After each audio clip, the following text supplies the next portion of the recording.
Woo! What is up, everybody? Welcome back to another show business. It's just two of us for right now, but we might multiply. We'll see what happens. I'm Lindsay of My Two Cents of Nonsense, and to my right, I got my very good buddy. I forgot your name. What's your name again?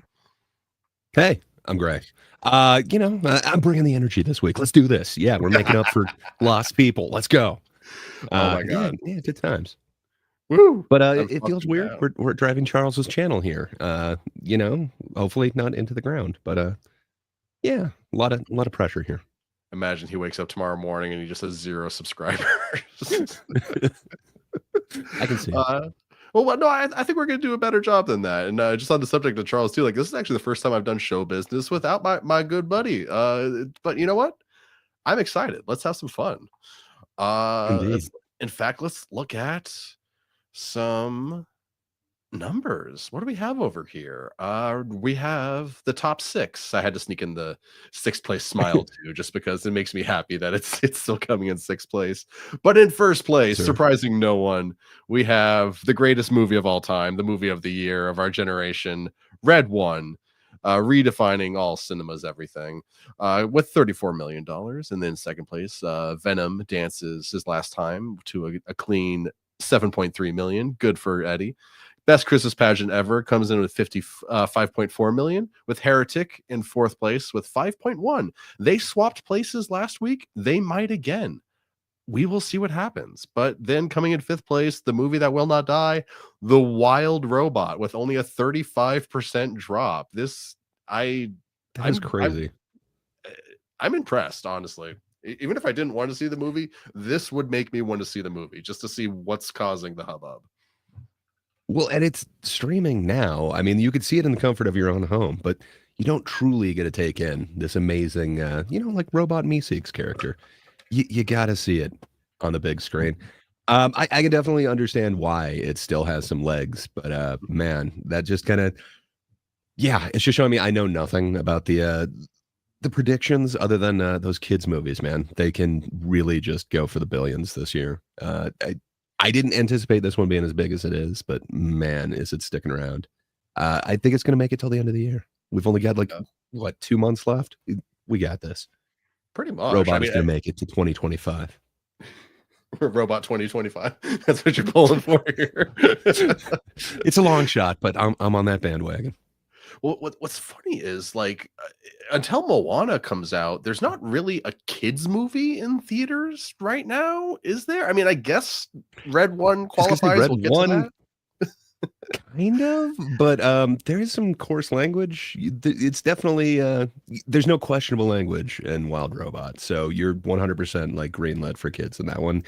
This one, maybe the younger kids you don't want to bring them to. So yeah, I think Moana 2 is kind of it, and I don't know what to expect from that one. It was supposed to be a series, and they kind of smashed it into a movie, so I don't know. But I guess this one wasn't supposed to be a theater release either. Red One, it was supposed to be an Amazon thing, and the budget kept inflating, so they're trying to get back. So I don't know, man. It's all different this time. But I don't think there's any chance that it's going to beat Moana 2 once that actually comes out.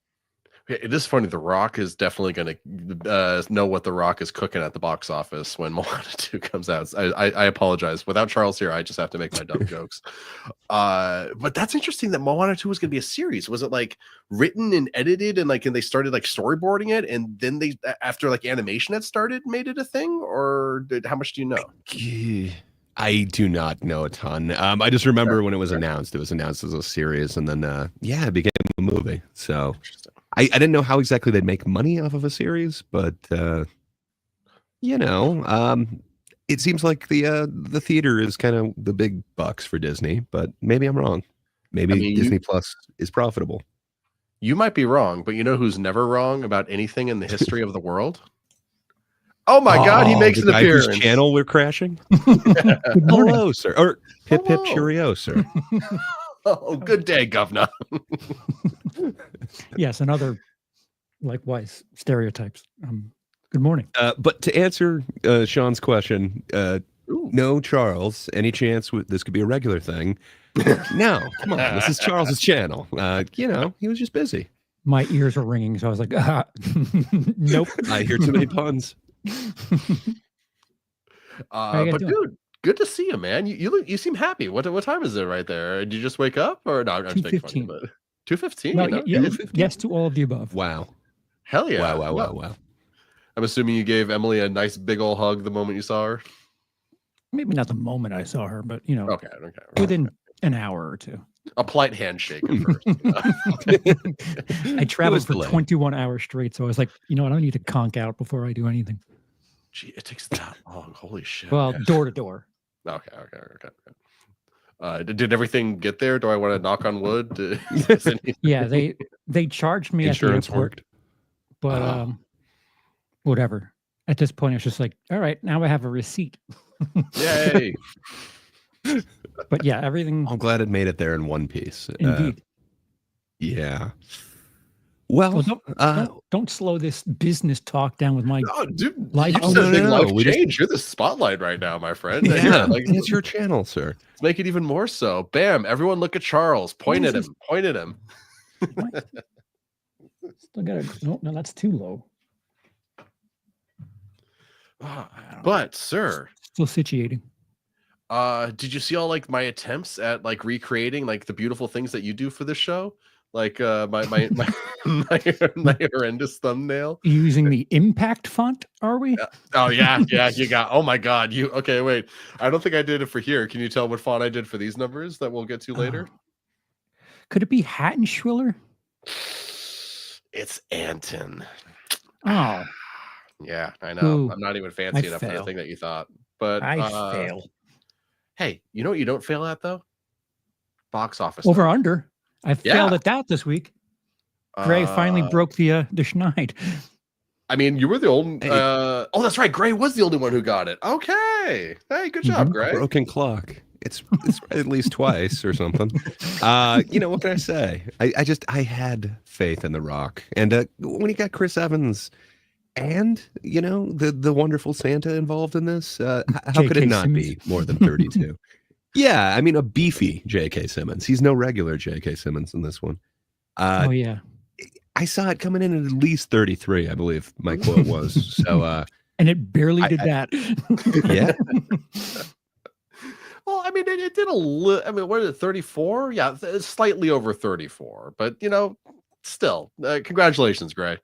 I'm gonna have a hot take. I think it's going to be less than that. When the Ooh. estimates are done, it might be like 33.5 or something. I mean, it's still over. Let's give Yeah. Gray his trophy, but I think it's going to be somewhere less than 34.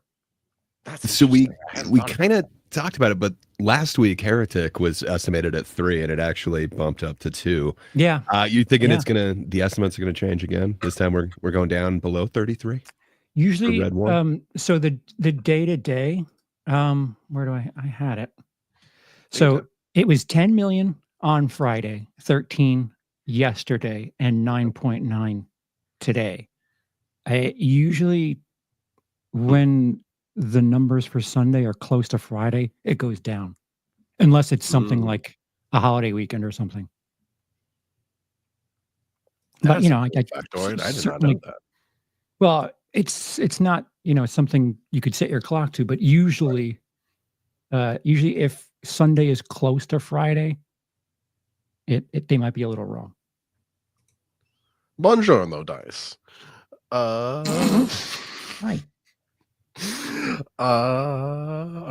Anyone else we got to shout out in this chat? Sean, we got Alex, Alex, we got Adam. Thanks for tuning in, guys. And thanks for Charles for coming in as well. But now that we're done with all that, like, share, subscribe, and check us out on Patreon. But the real news of the week, I think, here is: do we think that so Gray posted an article in our little chat thing that is very fascinating, and Ooh. it talks about how.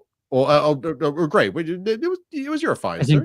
I think Gray is. Yeah, sure. exactly- Oh, okay. I'm not. Sorry, my dogs were running out of the room, so I took my camera off for a second.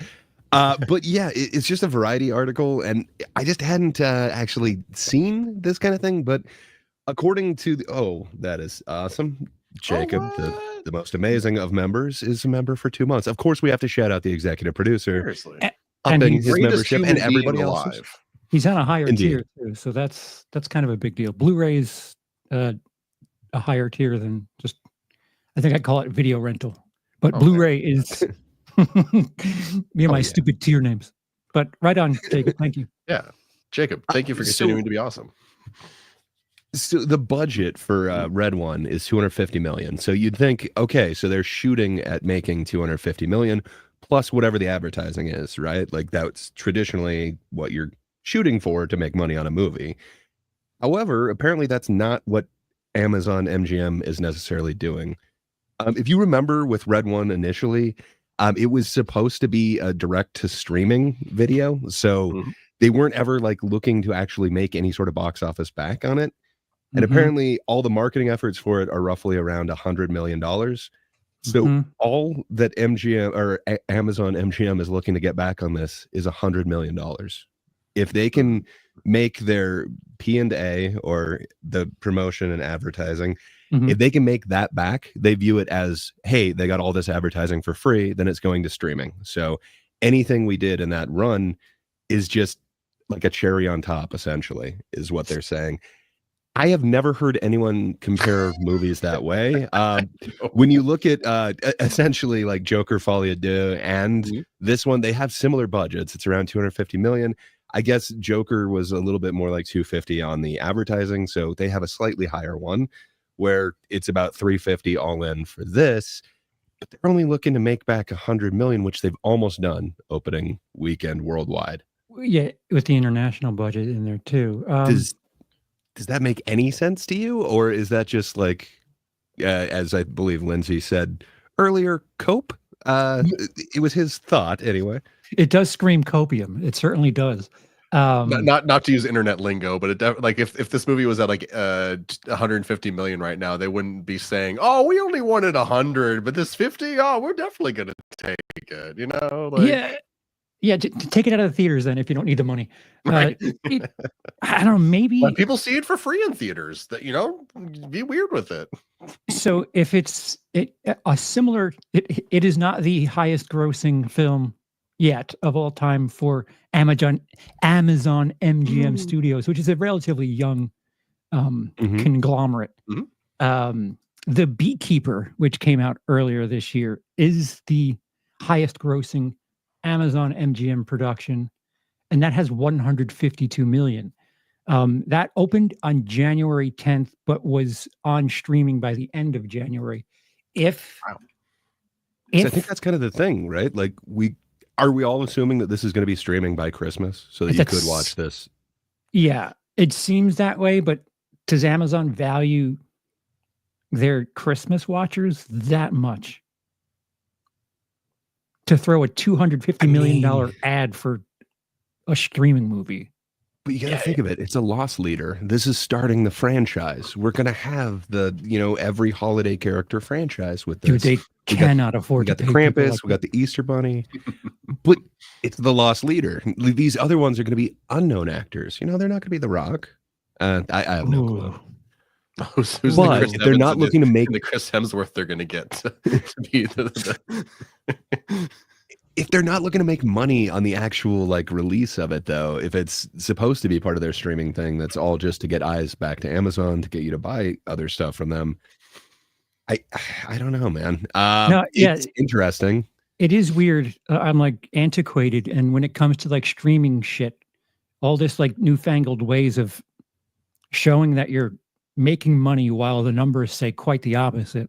I'm a little confused by it, but then again, we don't have the numbers for what they actually bring in, because something like Amazon, they can make numbers look a lot prettier or a lot worse than they are, because like it's Amazon.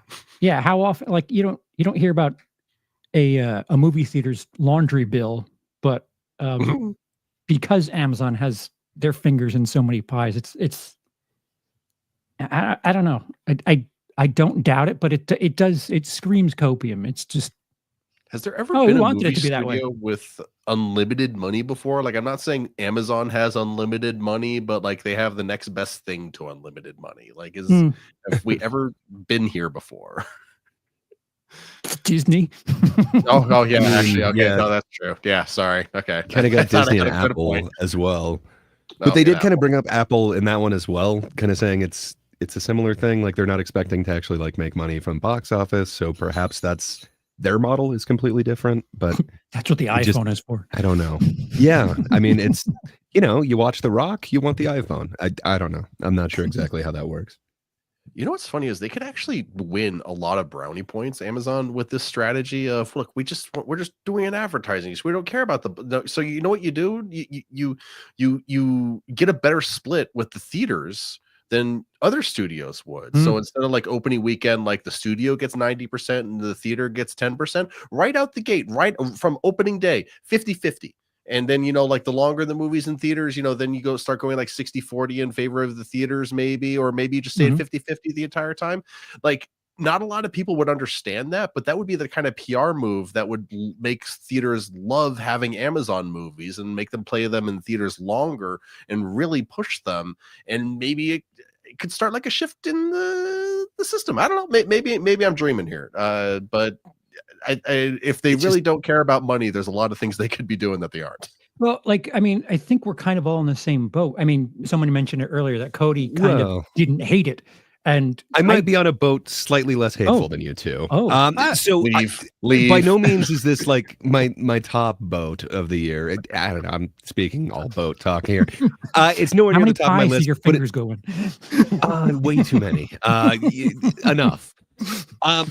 So all I'm saying is it's not the top of my list. It's not the bottom of my list. It's okay. It does not look like a $250 million movie to me. That is the problem. We're thinking with our it's over by you, the show business angle, where if this thing costs $250 million, it looks terrible. If you like it, cool. I'm not going to fight either way for this movie, but the fact that they're paying one actor less than $16 million of what the opening weekend is. Well, and JK and Chris can't be getting paid. They got to be getting paid something for that. Right. So, I mean, I don't know. If you told me that of the 235 to 250 million budget, that 150 of it was salary, I'd be like, yeah, cool. Maybe record, put that I want J.K. Simmons to make $50 million off this movie. That would make me so happy. Sure. Also, just something to clarify about The Rock's paycheck on this, because usually when people talk about, blah, blah, blah, blah, made $60 to $80 million on that movie, they're talking about back end. They are not talking about that with The Rock and the Red One. He got a $50 million upfront check, $50 million in his bank before he started shooting this movie. That is one of, if not the highest, like upfront pay checks any actor has ever gotten. Do we know about his back end though? Oh, it's gorgeous. Oh yeah. Well, as the internet saw, Mike Tyson's is better, but it's okay. I'm just wondering, like, if he has points on this movie or anything like that. Because if he's a producer, he does. Yeah. And I think by design, like every movie he's in, he's one of the production companies, isn't he? I could be wrong, but it feels like it with everything I've seen recently. Yeah. What is his thing? $7? No, wait, that's not $7 Studios. Yeah. This is definitely like their movie that like Amazon like picked up. I think if I'm wrong about that, yell at me. But like this is a producer that The Rock chose, a main executive producer on top of himself that The Rock chose because he could kind of push him around a little bit. This is the same director that he worked with on Jumanji and stuff like that. This is very much Which is a Rock in his Kasdan. production. I mean, he's done royalty. What can I say? His father's royalty. Well, he comes from a royal lineage. What can I say? Well, what was the comedy he did in the early 2000s? I'm blanking on it right now, but I really liked it. Kasdan, the guy who directed Red One. I know he did both of the Jumanjis, and now I'm blanking on what he did right before that. Joe Kasdan. Right? Yeah, he's done. I'll look it up real quick. The Jumanjis they're quite fun too, by the way. Yeah. Again, I don't dislike them. If we're talking about picking up Jake Kasdan, sorry. Yes, we got his name. Now what? Well, now we're looking it up. It's taking some time. It's just if we're talking about this movie as far as smart money is concerned, Red One is I don't know. When you're talking about, oh yeah, we meant to lose money. Well, that sounds dumb. I mean, Coppola also meant to lose money. thank God his name says Cope in it already. By the way, You it just was didn't get 15 it. episodes of Freaks and Geeks that I was. Oh. Yeah, so he did a whole bunch of work on Freaks and Geeks. So Kasdan is legit. He can make some good stuff. Whoa. I mean, you mentioned 2007. That is when he directed Walk Hard, the Dewey Cox story. Oh, that's right. He's done great comedy before. He also did like Bad Teacher, so But you know, he also did a bunch of New Girl. I think like 7 episodes or something. So I don't know. He's an interesting director. Yeah. I like some of his stuff, but I love what his father did. You know, it's interesting. I enjoyed his script on that episode 7. Oh. Man, what's that got to feel like growing up that your dad writes Star Wars? Do you just feel like the coolest kid to ever live? Or like, ooh, interesting. I don't know. That's big dick energy on the schoolyard. I can say that much. Adam yeah? Buzzkirk. Did Kevin Costner mean to lose money? So sadly, no. He invested a lot of his own money. I want to see those. I cannot wait till part 2 of the American Saga comes out eventually on whatever platform it does. But Horizon, it deserved better. But I do you know, wanna see if considering we're gonna have to rework things out because I don't understand the streaming game, and with Netflix now doing boxing, yeah, it's strange. Maybe it might be something like, you know, people are home for the holidays and they're gathered around the TV. Why not throw on this movie that we're not really paying attention to while we open presents? Like, is that what you want to be with your movie? Well, The excuse me. background noise? First of all, that movie exists already. It's called A Christmas Story. Like, and nothing is allowed to take over that position. But I cut you off, Mr. Gray. Go for it, sir. I mean, sort of like they just want you to keep paying the membership, right? Like even with the Tyson thing, it's not like they're making it pay-per-view. From what I understand, when they bring on wrestling later on the year, they're not gonna have it pay-per-view as well. So Yeah, ongoing. I think they just want eyes. They just want you actually using their service and paying for it because you have to. So I don't know. It seems like, yeah, they might be happy with second screen material or you know, background material. I don't know. It just seems like this isn't a monetary gain type mentality. Like, oh yeah, it'll work itself out later. Like, what? What Do is you your think they're ever long term gonna- thinking? Well, what is the long-term thing? Do you think they're going to get into like pay-per-view where, yeah, you got your subscription price, but come on, this fight you got to actually pay for? I mean, I don't know if a fight gets bigger than the one that was on Friday and, you know, all it was just the Well, Netflix sub. Didn't they did this before when people were home? Like when COVID happened, Lindsay, what was the price that they were like? I think Disney, maybe Paramount was like, Yes. hey, brand new movie, $40. What do you think? And people were like, nope. Mulan and I will think of it in a moment. And there was another one, but you could for $30 you'd own it forever on Disney Plus, or at least that was the claim. You know, if Gray, how Disney do you Plus feel about ever- owning something forever on digital? Feel good, right? It's lifetime. It's just, it's not necessarily your lifetime. Yeah, I learned that the hard way. That's one of my favorite quotes ever. It's lifetime. Just have this guinea pig who's currently dying. Poor guinea pig. I love So this. yeah, thing. like it clearly didn't work. Otherwise, they would have adopted some angle of that. And then I would like love to know what the numbers on that was. Like how many people actually went for that.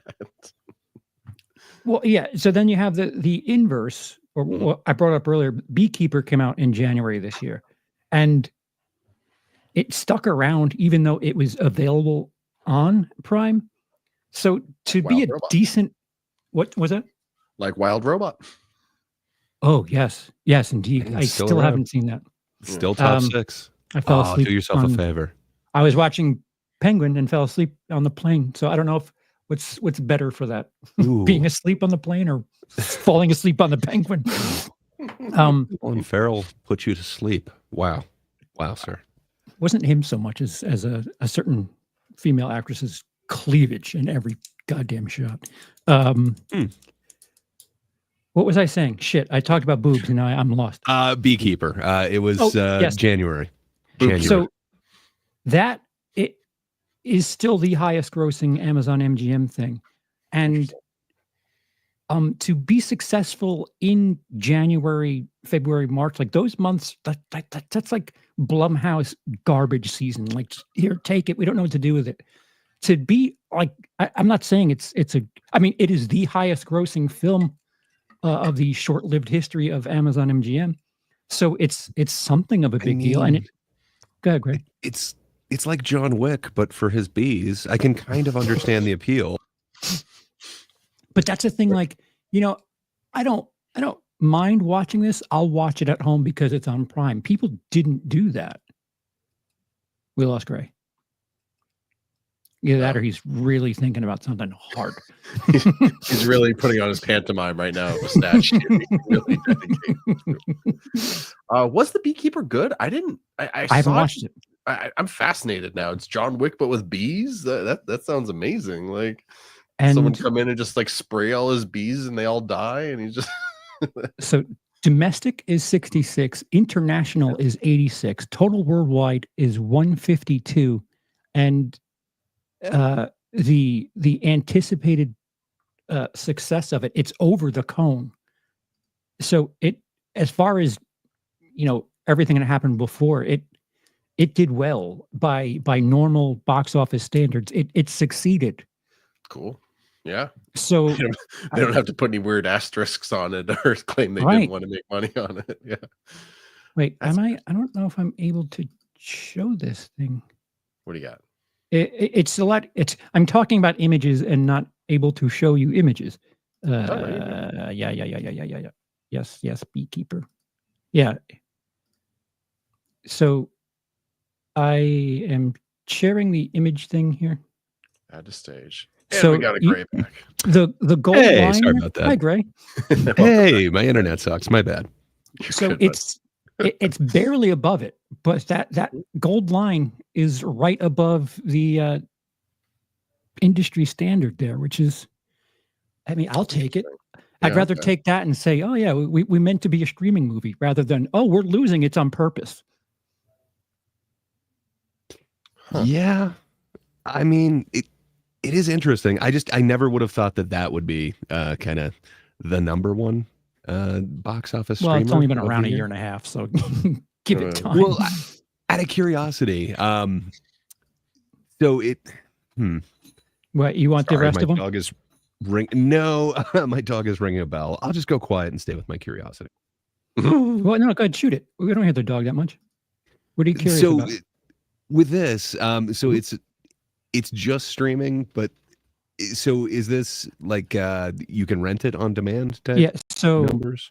So do you have any idea what like Wild Robot is doing on those along those lines? No. So, I know like in theater it's killing it, but yeah, these numbers right up until the February 9th weekend, everything in white here is on top of streaming. So it was available on Amazon, and the highlighted stuff is when it was exclusively in theaters. Okay. You were asking about the Wild Robot, right? Yeah, just because it's been like killing it. Dude, it's been on streaming for close to a month now. Yeah, and that's what the other thing I was going to say. I want to say it was around this time in October, so I think it's close to a month, like everyone else said. But I wanted to say it too. God, it's such a cute design too. I love its eyes. You haven't even heard the performance, man. I don't need to. I see the eyes. Yeah, this is. Do we have the date that it was available on streaming? Let's see, I'll find it. When did like I want to say it's like it went up November 1st. It went up. That does not happen. October 15th. So yeah, it's been exactly a month. Yeah. The kids' movies have been killing it this year, or the family-friendly movies have been killing it this year. Although, I guess, is Red One family-friendly? I guess. I mean, there's like a half a dozen women in like thongs at one point. It's like I guess it depends on what your family. Because it's hot out. Lindsay. No, It's it's It's only hot. PG-13. I guess technically it's teen family friendly. I don't know. All right. So And then there's that joke about Wonder Woman. I don't know, man. but so I've got some numbers on other Christmas movies and how Ooh. they performed. Oh, boy. Surviving Christmas won't be good. Sadly. I put up the right one first. Hell yeah. Nice. So Nice. the highest grossing movies of all time, unadjusted for inflation, these top 5.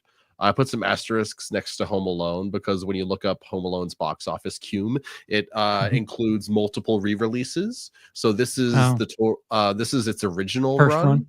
Mhm. Yeah, but when you look up if you were to fact check me, you would, and you see different numbers. That is why.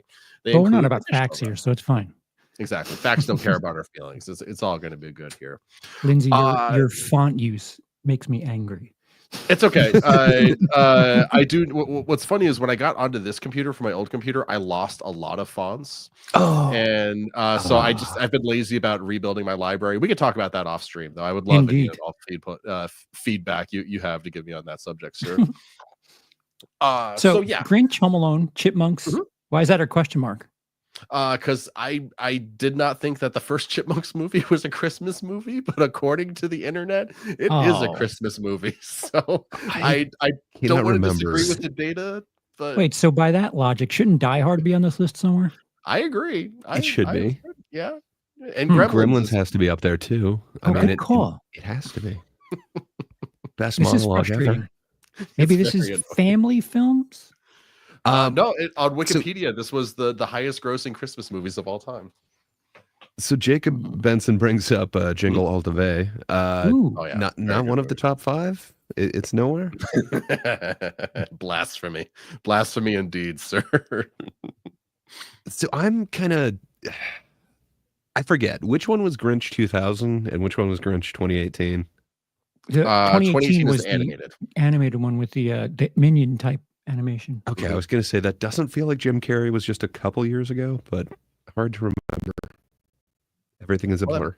That movie's kind of weirdly timeless with how practical it is and stuff. It still looks really good today. At least I Yeah. think it does. I mean, a lot like Home Alone 2 making 31 million, 30 years ago? Ooh. Meanwhile, what? And What's- I also have adjusted for inflation. Ooh. 70. about- Nice, Lindsay. Yeah. So Muppets thank Christmas you. Carol. My fonts suck, but I went a little above and beyond. So this is Indeed. what the highest grossing Christmas movies of all time would have made with today's dollars instead of the dollars for the years they were made. So Red One wouldn't even Okay. be in the top 5. Nope. Awesome. They don't want Kinda to be. sorta You don't close. understand, Charles. They're doing the anti-money here. They're going to start giving money away when you buy a ticket to Red One, they give you $30. It's all a ruse. It's the inverted Sound of Freedom thing.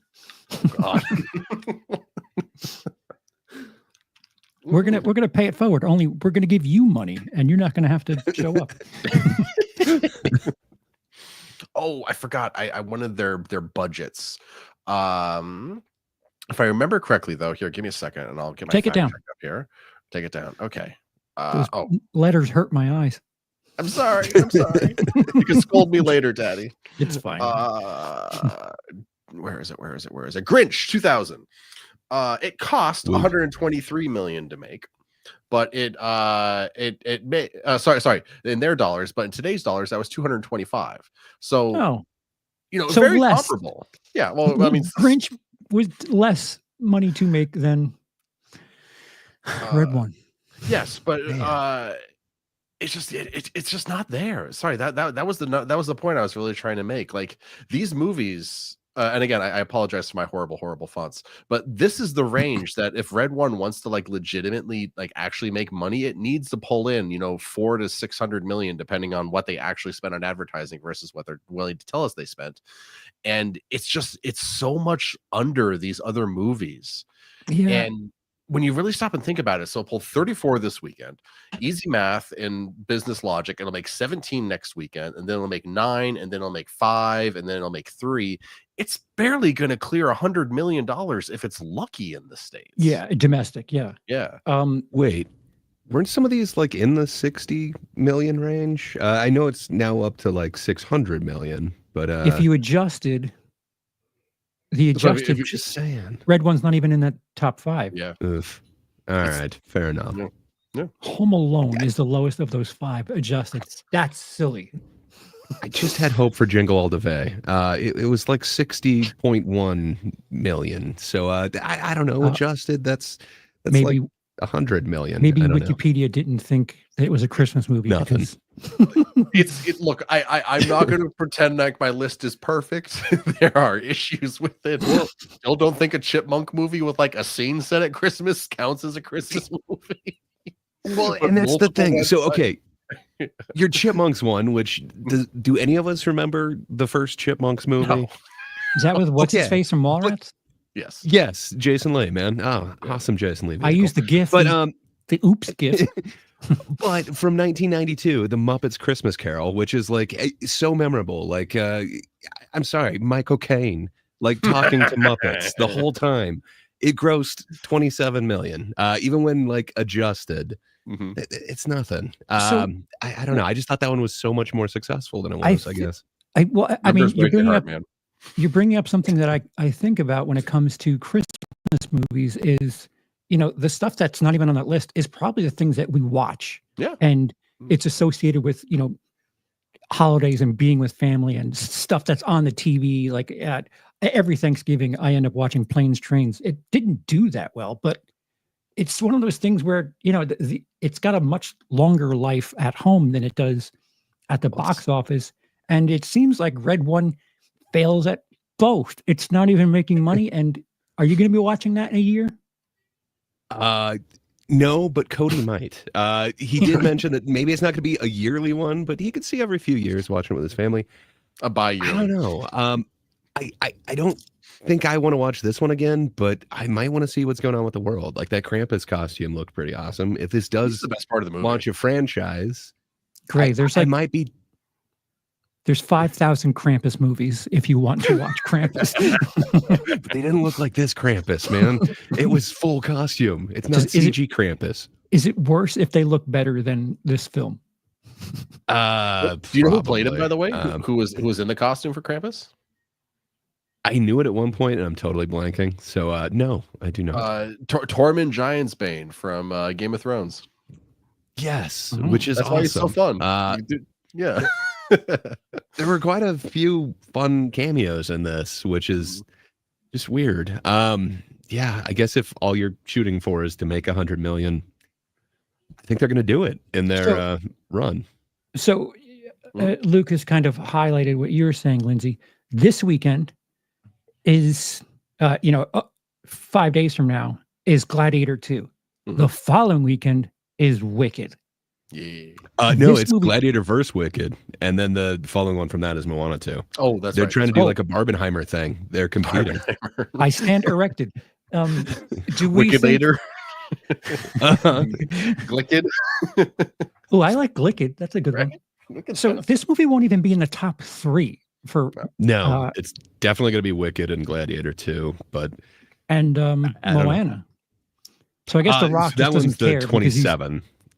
So Oh. and once Moana 2 comes out, like I think that's gonna knock Wild Robot out finally. We'll see, but that's my prediction. Yeah, Watch that's a Wild weird- Robot beats Moana too. I want that so badly. dude. The fact that Maybe. you have a streaming movie competing with a family movie, Yeah. doesn't like that. Doesn't I don't. I don't know. It seems like there's like this baton passing. Like when Despicable Me 4 finally put Inside Out 2 to bed, and it was around for a month or two. It just seems like there's that family film that always just kind of lingers until the next one comes. Oh, 100%. And Die Hard is I got a feeling definitely. that's not Red One. Why is Rosales Christmas not here? movie. Hi, Rosales. I don't know. I was about to say I agree Oh. with you on your Christmas movies taste, sir. okay. But you're also welcome His to comment a join us. few up. He Oh, did said he? unfortunately he overslept. The 1 week I need you to be here. Well, it's not like anyone was counting on him. He had faith in you. Look, we That's all fine. have Oh. faith in a Charles to I can relate to being tired. So I'm not sure if it's future content, Charles, but I just saw you sipping on that. So what the hell is cinnamon Coke? If it's future content, you do not need to say it, but it is like a holiday Coke? Apparently.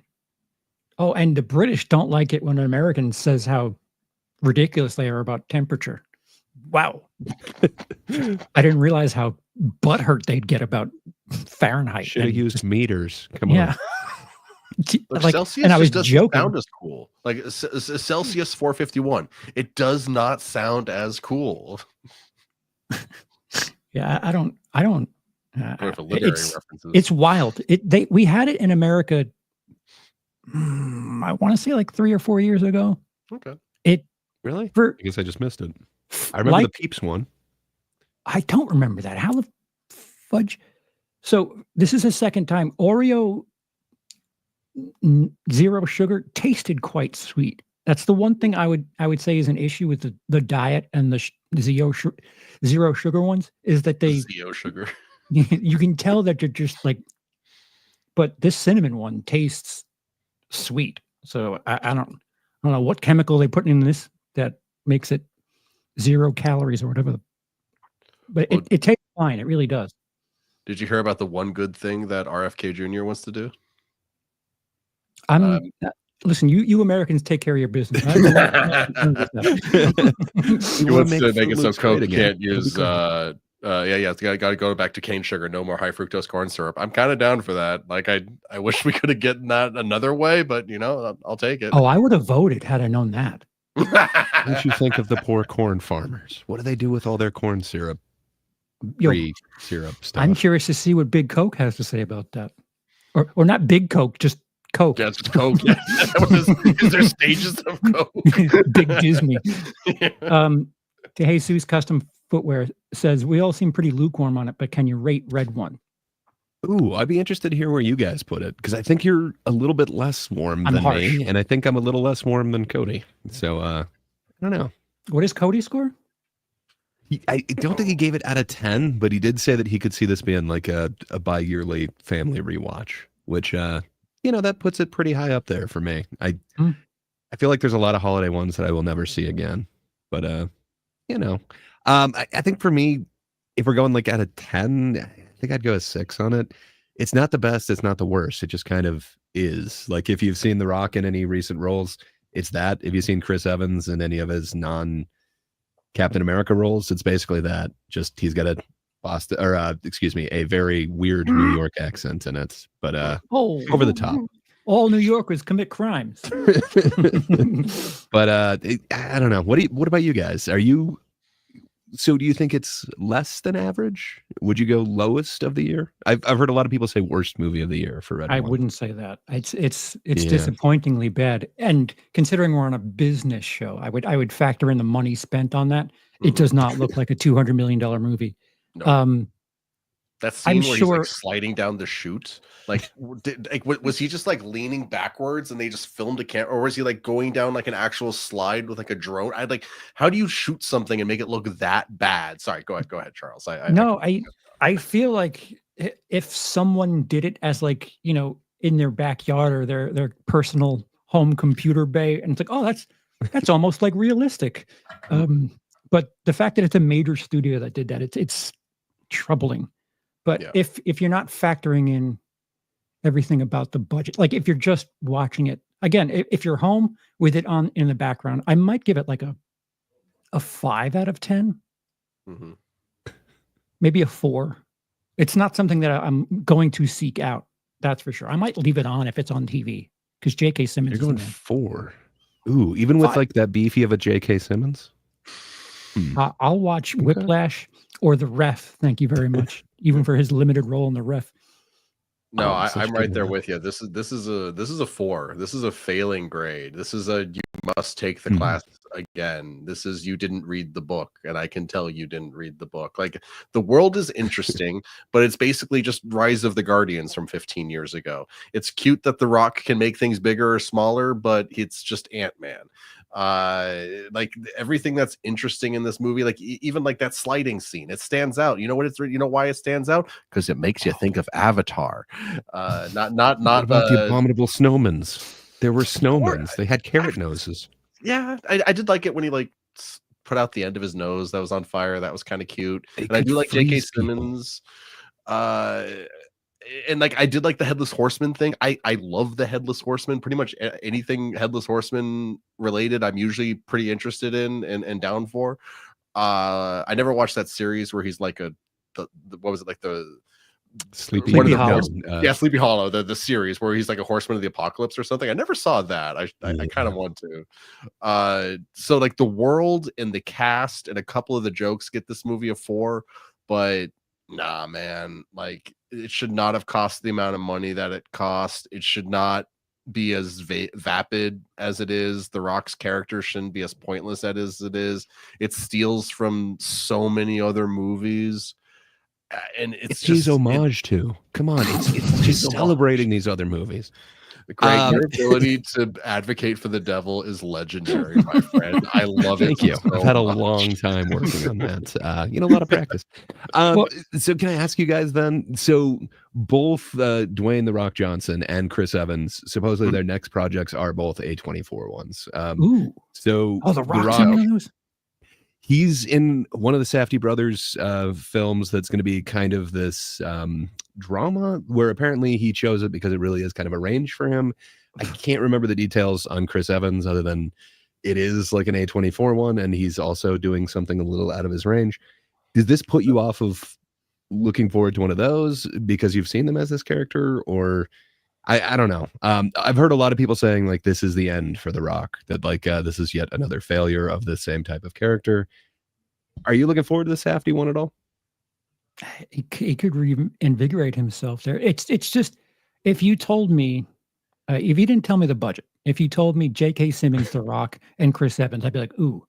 Yeah. For as much as people don't like the Gray Man, You know, and Lucy I- Liu. No one's saying it, but Lucy Liu too. You know, Yes. shout her out too. She's there. So as much as people don't like the Gray Man, Chris Evans, Ryan Gosling, and Ana de Armas, they're charming in that movie. Whether or not you like it, they certainly have some sort of charisma. That is not the case in this movie. And that's like, what are you paying for if you're putting those people on screen? And it's just like, yeah, paycheck. Yeah. I'm down you for got more the Chris cast and Evans. name. Go ahead. You've got all these names. I think that's what you're paying for, essentially. Like it Yeah. doesn't seem like you're paying for them to show up on time, sadly. So I don't know. It doesn't matter because, they're trying to not make money. That's true. Well, that's why they had everyone pee in bottles, so they wouldn't have to pay for a So, bath. what is that now? What's going on about peeing in bottles? They work at Amazon? It's a report that, well, yeah, it's an There's that. Amazon movie. So with tradition, they made them, it's kind of a report that, there's peeing in bottles and then people didn't show up on time. So, they're trying to save some time in certain places, but at the same time, they're kind of screwed on it. So, Right. yeah, I don't know, but they're not looking to make money. So what does it matter?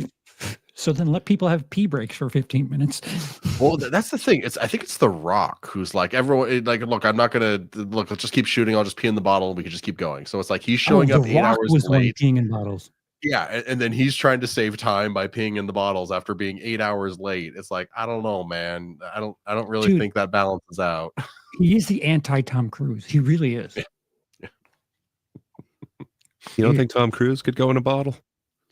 I think he'd show up on time and pee all over himself and tell him to take it out Fair in enough. post. That should be like Yeah, the man. new, like, not like Hot or Not like website, but like it should be like like a picture of two guys, and it's like, has he peed in a bottle or has he not peed in a bottle? just guess. Truck or toilet. Yeah, good old trucky toilet. But okay, Yeah. I love Chris Evans. Mhm. I love him in Knives Out. I love him Mhm. in Train movie. Oh, Why can't that's one of my favorite movies of all time. Why can't I think of it right now? Snowpiercer. Unstoppable? Snowpiercer. Also a very good Train movie, but no, Snowpiercer, I just legitimately one of my assuming. favorite movies of all time. How is that not your Uh, favorite train movie? But okay, fine. Fair enough. But literally only. I mean, it's my second favorite train movie after Snowpiercer. So I will go watch another Chris Evans movie. I will always go watch an A24 movie. I'm feeling a little burnt out on The Rock though. I mean, that also could be because I'm watching the absolutely terrible show about Rock's childhood as he's also running for president in 2032.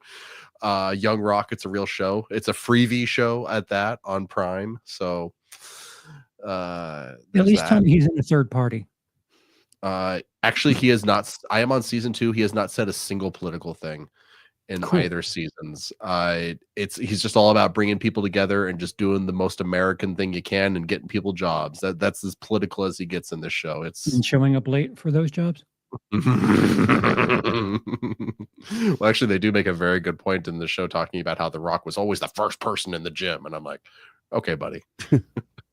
Oh yeah, The gym's not the set. There's a difference. There's That's been true. like TikTok sleuths that have like caught him on things that he says that Mhm. just either overlap or seem to be not true. Like he talks about the one that I saw was he eats Sonic once a year or whatever, and either he's re-releasing videos or that's not true or it's something like he said I've never had Sonic, and it's like, dude, here's a video of you saying the very same thing from a year ago.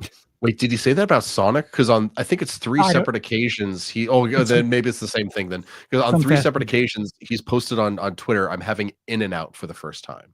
Yeah, maybe that's what it was. Yeah, I was about to say, if he's done that for multiple fast food things, that's incredible. But maybe we're thinking the same story. Well, Yeah, it's like a weird. What kind of flex is that? Like what? Right? Why? I mean, if it's a cheat meal, you don't want to announce it. I don't know. It's hard to say. And your dog agreed with you. Yeah. Thanks, Rock. My dog's also named Rock. He thought I was talking about him. But, Aw, that's precious. That's Yeah. amazing. So the Rock one is a Benny Safdie one. Dwayne It's the Johnson. Smashing Machine. Benny Safdie, the Safdie one. So it's the story of the mixed martial arts and UFC champion Mark Kerr. But there's also a documentary under the name The Smashing Machine, which is very similar to what this is going to be. So Interesting. I'm interested in that. I definitely want to see that version of it. And then the Chris Evans one is The Materialist, where the synopsis is a matchmaker's lucrative business is complicated when she falls in a toxic love triangle that threatens her clients. And it stars Pedro Pascal, Chris Evans, and Dakota Johnson. So That's an a weird incredible love cast. triangle between them. But both of those are A24 ones that kind of they have slated next. Those two. You had me until you said Dakota Johnson. That's why I you left like it for Dakota? last. I love Dakota Johnson, man. I mean, Wow. yeah, she was bad at But- Madam Web, but she's been great in other things. 50 Shades. Well, not 50 Shades. Bad Times at the El Royale. How to Be Single. I surprisingly really liked. I did not think I would. And then what was the other thing? I found out? Daddy-O's good, but that's a no budget 2 people in a Yeah. car movie. That's I was right. gonna say I just saw her in something. It was that Daddy-O where I was like, okay, I don't hate her performance here. Like some Oh, reserve. and she's the girl that sleeps with the guy who makes Napster in The Social Network. Oh, yep. She's got that she's- really really cute quick scene. Yeah, I don't know. She's likable. I like her. She's got a cute scene. You can say that. Oh God. Okay, I'm trying to not talk about 50 Shades, sir. Well, no, I think she like speaks French or something, and that was like in that one little scene that she's in I've only actually seen the movie like Social Network. twice, so it's been a minute. Which is funny because a Aw. friend of mine's in it. Oh, what's up, Poochie? Where's your Poochie? Sorry, he keeps whining. So I figured if I held him, hopefully he won't, but we'll see. sounds like typical Rock. Thanks, buddy. Aw. Oh, you're making me miss my mom's dogs. You'll have to go visit her. Put him away. No. He can stay. I love all animals. Ugh. So what if they're saying they're trying to not make money? What is the goal here? What? Well, I think it means they're Apparently losing a a free lot. advertising campaign. Well, but they're going to lose that money anyway. Remember, it was going to be direct to streaming, but now they got this. They're saying that it's promotion and advertising. Like essentially, they got this free ad campaign if they can make that money back. But They're saying I don't that, know. but here's a question. So The Rock got the $50 million and was supposed to be a streaming movie. but now it's not a streaming movie. But he's a producer, so he's probably supposed to get back end points like we talked about. So are they going to lose more money by putting it in theaters because of The Rock? Because they have a certain chunk of what they make they need to pay to him in addition to Warner's, who I guess is helping with international distribution. So which by the way, it's doing better internationally than it is domestically. Which makes sense because the world loves Christmas. Good times. Well, actually, I did look at a few numbers just for fun, like how this movie's doing in China. They're currently made $2 million, which feels very low. 11,000 screens. I don't know how you fudge there's that many of them, but that's wild. That's fascinating. It's like $100 a showing. But did you guys know that Black Adam never released in China? No, I did not. What is something about Dr. Fate and like his like the symbolism like attached to him or something? I guess China didn't like. Because he's got all like the Egyptian stuff and thing or something. Wild. Yeah. But The Rock does. I knew that movie go ahead. Very underperformed. Like, could that explain some of the underperformance that we'd never even got like the Asian markets on that? I feel like it got into the other Asian markets, but it was banned in China. It just didn't get a release there. It was like it's banned. Like it's on a blacklist there. But they showed a Serbian film then? No, probably. He's very inconsistent in China. Like the Jungle Cruise only made $7 million there, but then you have Skyscraper that made $100 million there. So it's like I don't know if the country is just indifferent to him or doesn't care, or I don't know.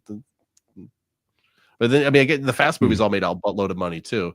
But that's not that's not the exactly. Hobbs and Shaw Isn't did it, though? do good. He flexes out of the cast. Who else on that cast can flex out of a cast? I'm sorry. Vin Diesel. From Fast 5 on, it is all about The Rock. Could Vin Diesel flex out of a cast? I kind of want to see him try that now. Just like I'm assuming The Rock was like to like help him. Yeah, no. Oh, people in the chat giving your dog a little bit of love there. Absolutely adorable. Thank you, guys. Oh, and even more love. Aww. China doesn't like the Ankh. Confirmed. Thank you, sir. Okay, I knew it was something along those lines. Makes sense. They hate the symbol of life. They hate life. What can I say? Might be going a bit far, but fair enough. Just a little far. So yeah, that's Red 1. Do we think it'll pull 17 next week, or is it going to fall off a cliff? It's competing with Gladiator. And do you hear anybody giving it any positive reviews at all? Like the most I've heard is like, it's not that bad. But even his, like, I don't think he's giving it like 10 out of 10. He's saying like, yeah, I might watch it in a couple years. But he did say it would be like an annual or biannual watching. So that is pretty good. I would rather have watched this after hearing all the slop thrown at it. Like, oh, yeah, it's not that. It's one of those movies where if you expect the absolute worst, you might tolerate it. I feel like if you're going with no expectations and might surprise. that might be what happened to me because I did watch it after our episode last weekend where you guys had both seen it and you kind of were trashing it, and I was like, well, I don't think it's that bad. So maybe that's what happened to me. My expectations were set at 0, and it was like, it's a little above that. The glass floor. I would confirm your suspicion on that. I think that's my experience with it. Which is fine. I mean, do you see this picking up any traction ever? Like, from looking at those last ones, I'm guessing there's going to be more than a 70% drop off this next weekend. I'm hearing no positive reviews about it. I'm hearing a lot of this is the worst movie of the year. And then we've got Gladiator 2 and Wicked coming out next weekend. I think she's gone. Red 1. I don't think we're going to hear anything else about her, but maybe I'm wrong. Put a fork in her. She's done. I think so. And I'm the guy who took the over on it. I thought, that opening for sure. The Rock he's got it. He can do 30. It may not even be in the top 3 next week if Venom just kind of lingers. That was a shock to me. I didn't think Venom was going to keep lingering, but he won't go away. He's just going to keep dance with his wigglies up in the air. Okay, I'll stop.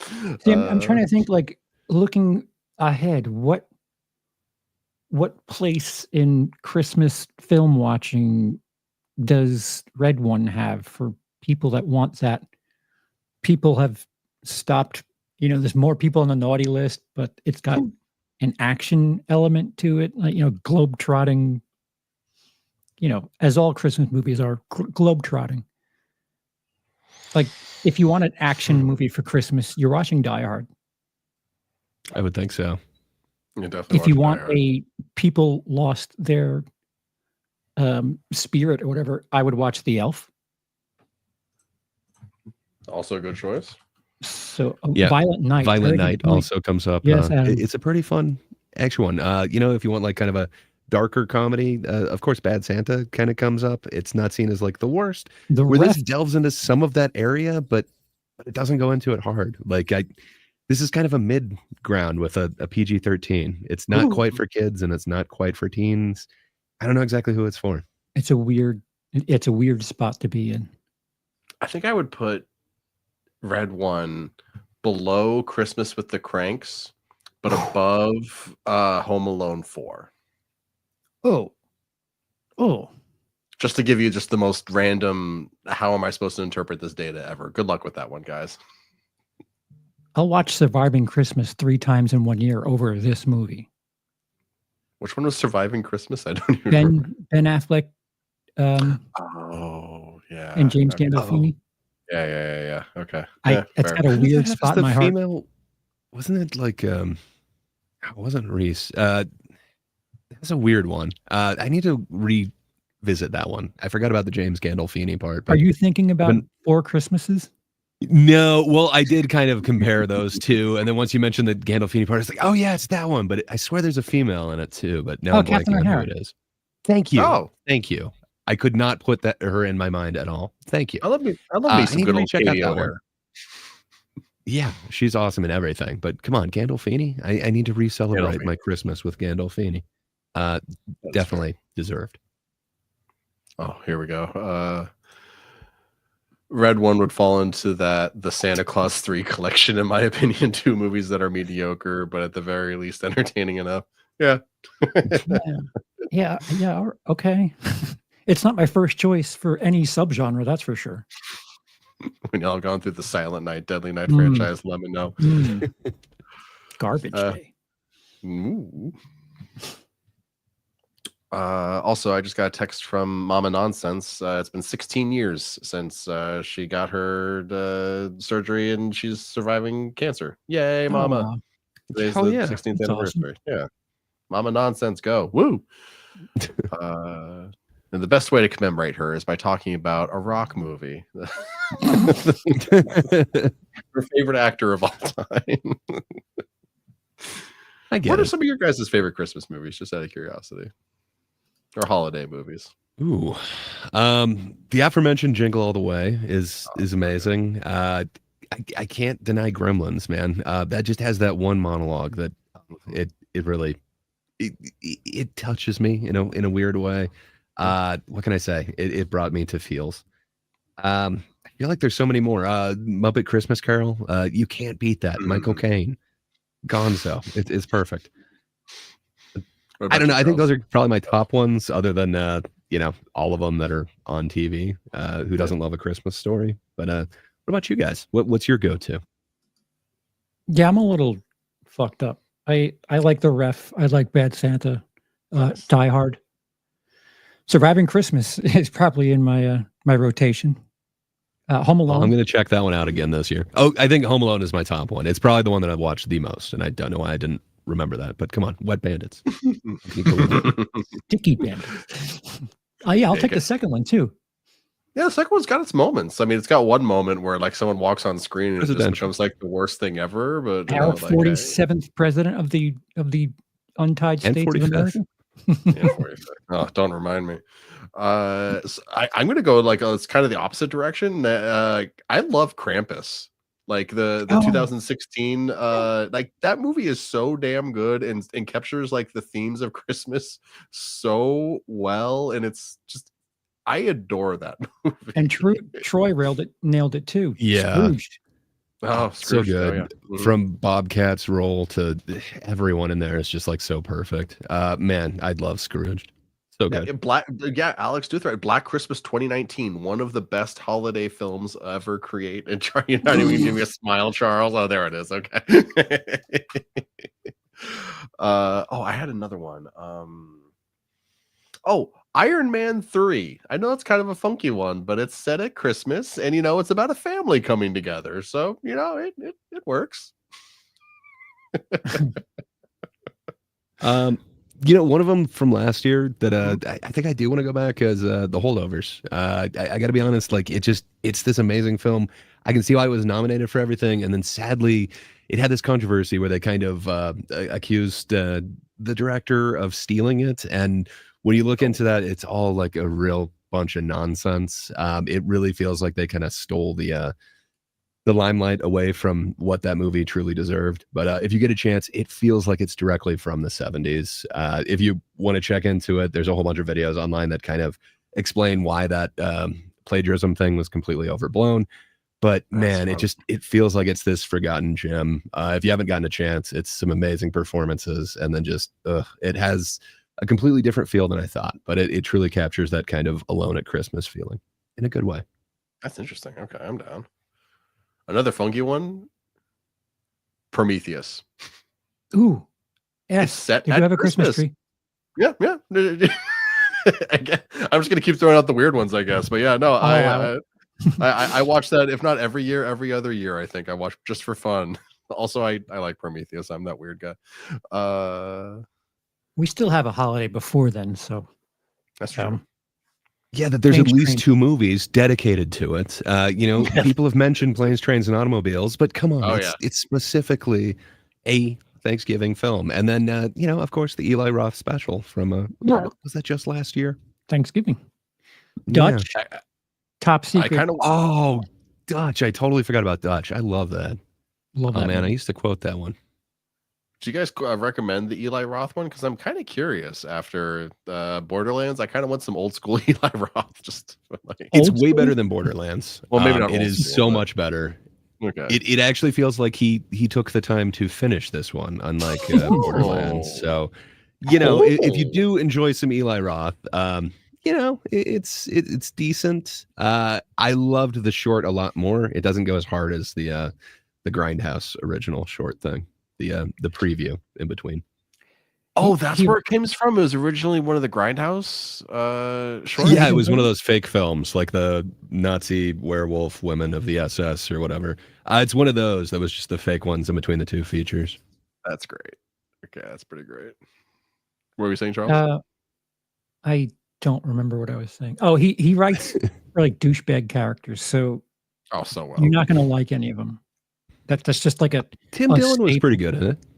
He plays the security guard or whatever. Again, guy's typecast. Yeah, he's good as a security guard who then mocks the movie afterwards. It's great. But yeah, I mean, if you know what you're getting into, it's fine. Mhm. I don't know. I think my favorite Eli Roth character is the kid who does karate for no reason in Cabin Fever. Ugh. So this weekend is Wicked and Gladiator 2. Gray. Gladiator. Let me turn the heat up on my Gladiator before we talk about Gladiator. Mm-hmm. Without Mescal spoiling- one. Without Mhm. spoiling much, Gray, what do you got here? It's opened here. It had a strong weekend here in the UK, so I failed. So I was able to catch like a real sneak preview of it. Nice. I happened to get the word that it could happen, so I watched the first one the night before. Man, I love that original Gladiator. It's just so good. Mhm. You can see why it was Oscar nominated.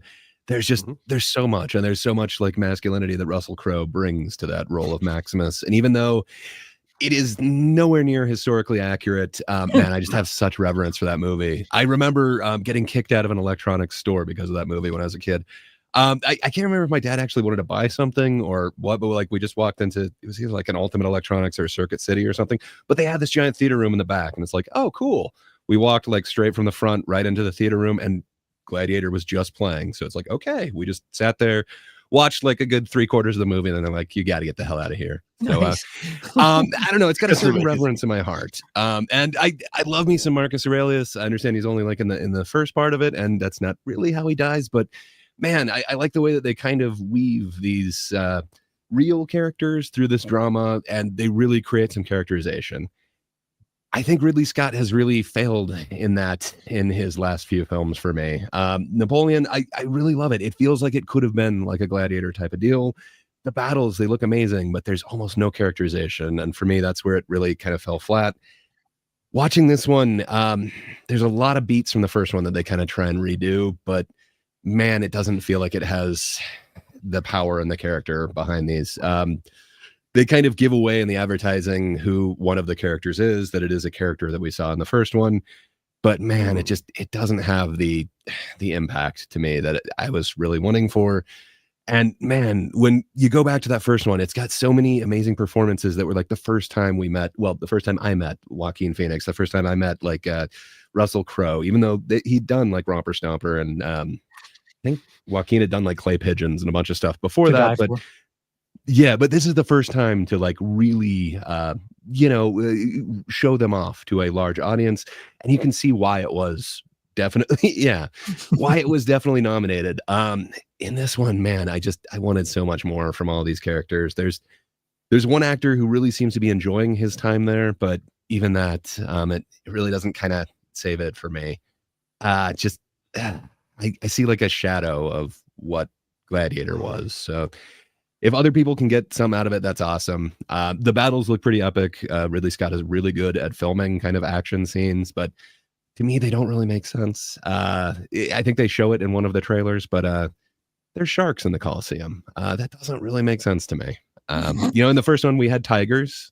That makes sense in a way, but Escalation. Tigers to sharks. It's a natural growth. T-Rex. I don't know. I was really excited for it. I wanted it to be great. And then also I remember just the amazing score from the first one. And the way that it kind of showed the afterworld, the afterlife, just that amazing, like touching the grain thing. Just wheat. Man, touching the wheat. Not since Zack Snyder have I seen wheat that truly stuck with me like Gladiator. So I don't know. Sadly for me, it was a letdown, but it does have some really amazing looking shots, and he does a couple fun camera tricks that kind of rival some of his fun camera trips from the first one, which was kind of the afterlife, how he showed kind of Russell Crowe seeing these glimpses.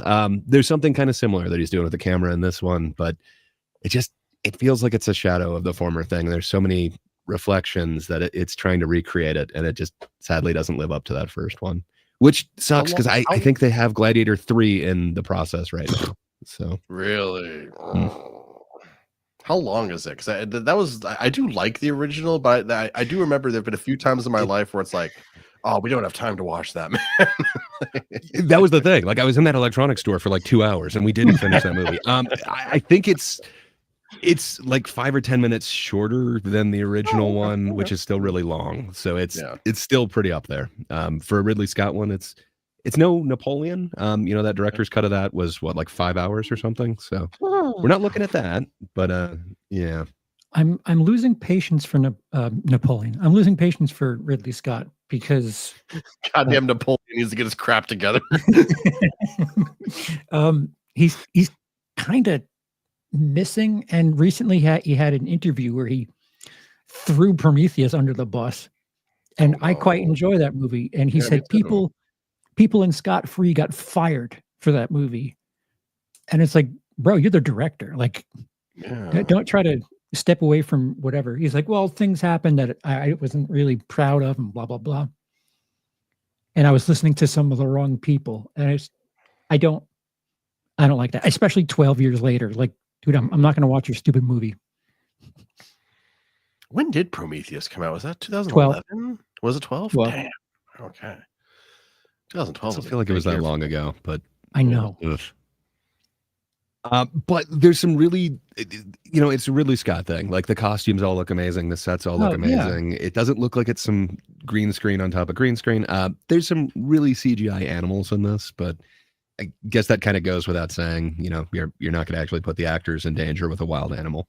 But You're telling me Pedro Pascal and what's his name don't want to swim with real sharks? I refuse to believe that.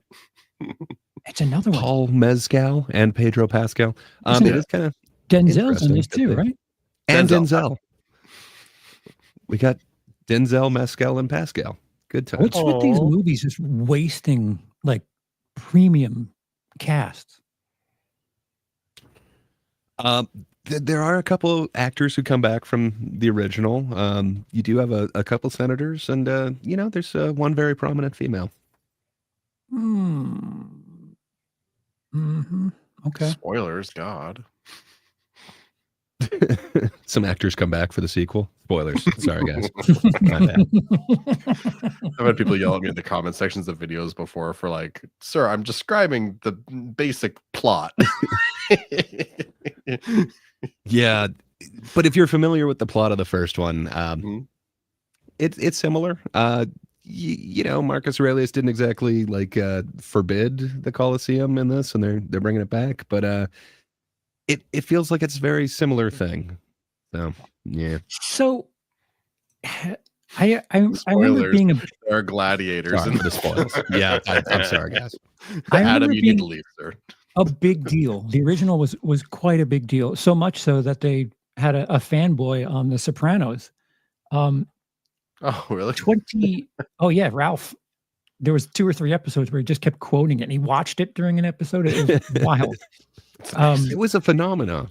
I mean, It was. come on. It really was. But Well, there's It's definitely that been- period of time where I feel like every college guy had either a Donnie Darko, a Reservoir Dogs, or a Gladiator poster. And Mm. sometimes you'd see all three.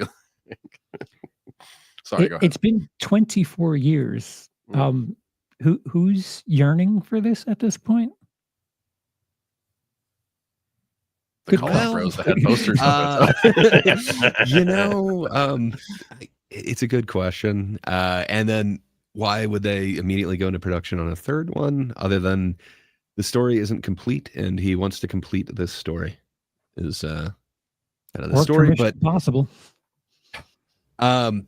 I guess, is this the one that we're going to over under on?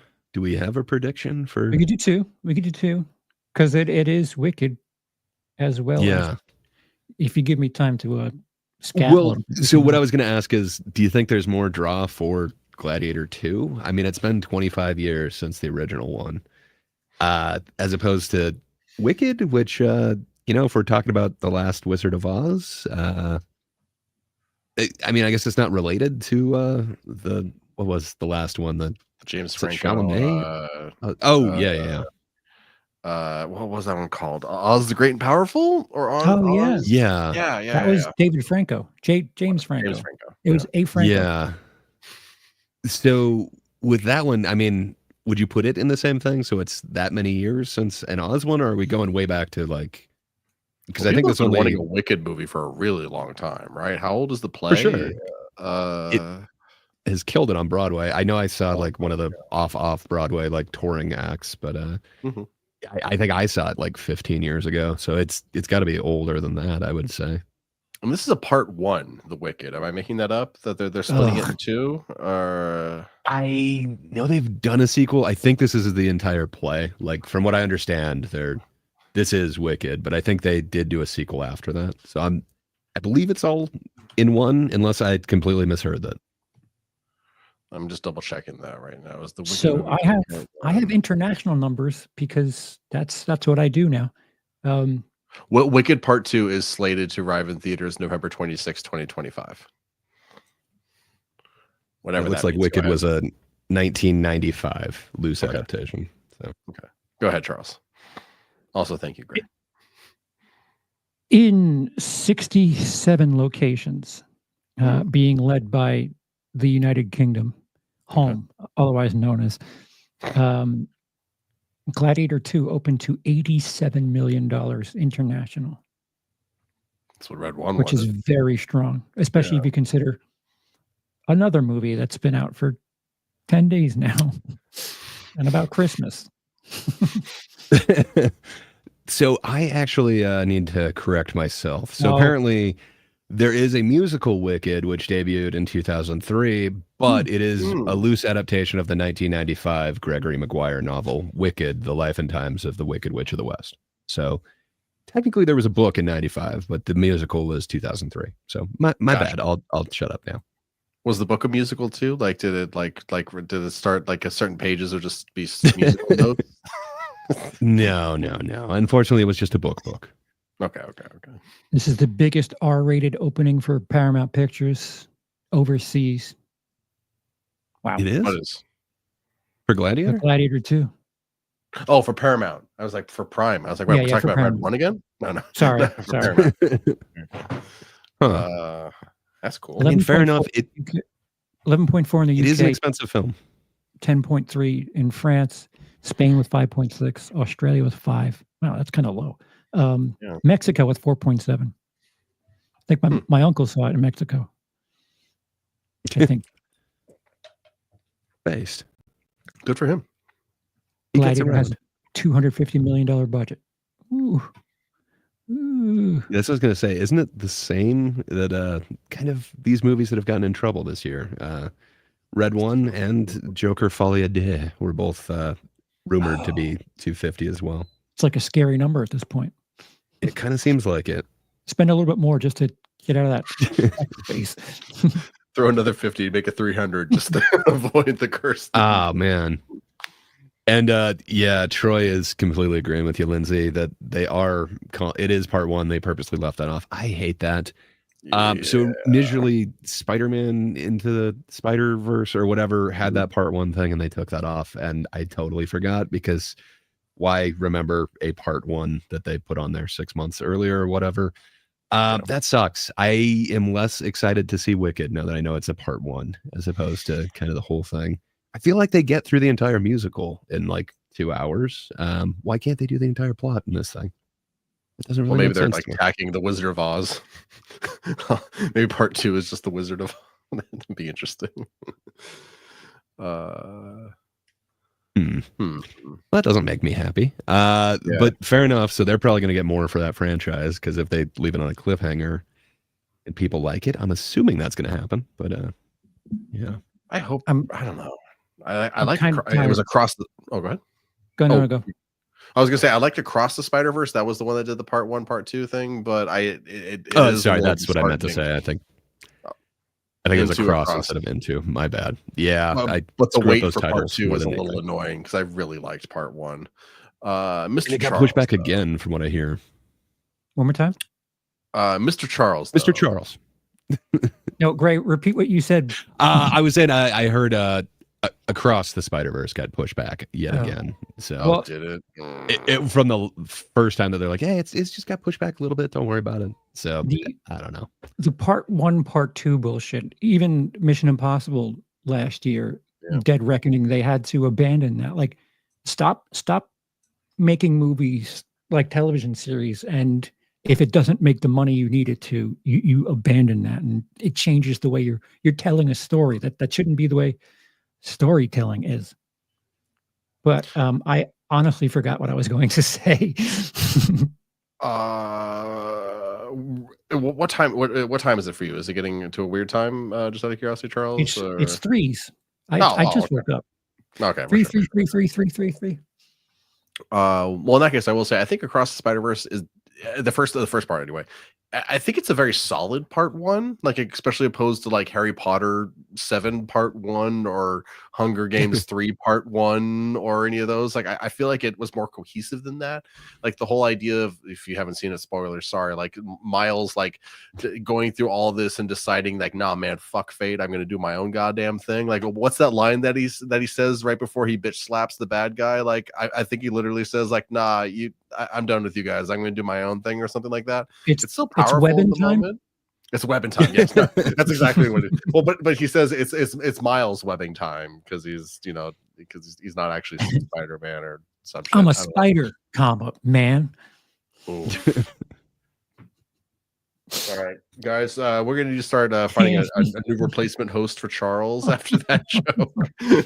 Any recommendations? Okay, so what do we think for the over/under? for next week coming up here? Wicked. What do we think on how that's We're going doing to do? both So- of them. So from what so- Charles is saying, it looks like Wicked is anticipated to make more. Yeah. Good for them. So the high end of what Wicked's anticipating is 120. Oh, The low wow. end is Ooh. 100. The over under for Wicked for us is 111. Ooh. Huh. All right. Okay. It's a popular musical. Even I have seen it. So I'm gonna say they're gonna do some bank on this. It's got Ariana Grande in it, and I cannot remember who else. I'm going, I'll take the over on that one. 111. I think it can beat that. We're going 112 plus. For reference, Beetlejuice did exactly 111. Oh, we can do better than that. I don't know why, but Yeah, I'm like blind and deaf when it comes to theater adapted stuff. So and by theater I mean a play. Theater. I guess I'll agree. This isn't Thanksgiving weekend upcoming, right? It's 2 weeks from now. remember, I'm wrong about everything, so you probably don't want to jump on board. But it's up to you. Except this week, you were right about the bad movie. I mean, you got to bet on The Rock, especially when Captain America and J. Jonah Jameson are involved. You can't not take that bet. And Lucy Liu. Let's remember Lucy Liu, guys. Come on. It's true. Yeah, I'll go over on Wicked, and I'm not really confident in it, but that's me just being forced into a decision. It seems pretty confident, though. I mean, higher than Beetlejuice? You think she can beat Wednesday? The fact is, like, I just have no reference for those type of film fans, and it's Wizard of Oz property. I She's don't doing know. pretty good.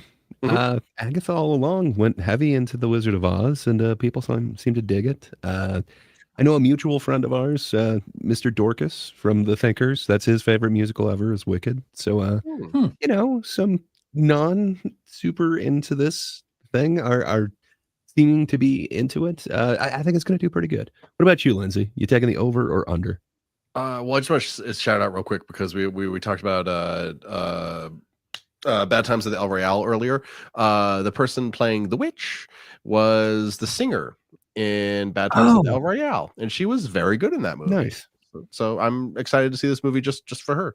111 seems high, especially if Gladiator is going to be like a really big deal. Like I think they're going to cannibalize each other, and also just so we have like I guess conflicting answers and we're not all just saying the same thing. I'll take the under just because I think two big movies in one day might hurt each other, and to be the contrarian.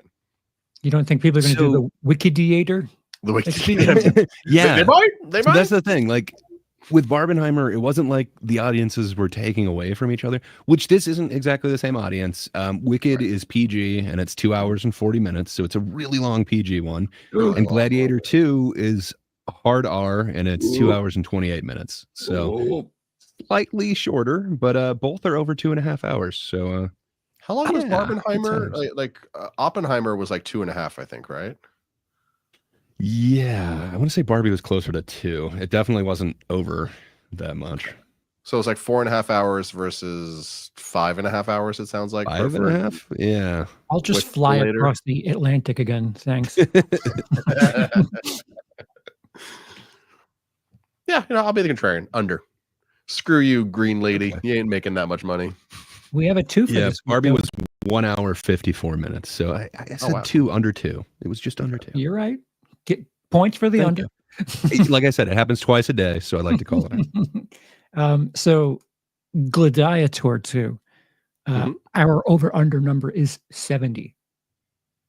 Low ends anticipated at 60, high ends anticipated at 80. Can I ask you guys? So I've No. seen a couple of pre-screens, or not pre-screens, a couple of early reviews on this. Mhm. I haven't seen anyone being positive on it. Have you guys seen anyone being positive on Gladiator 2? Not really.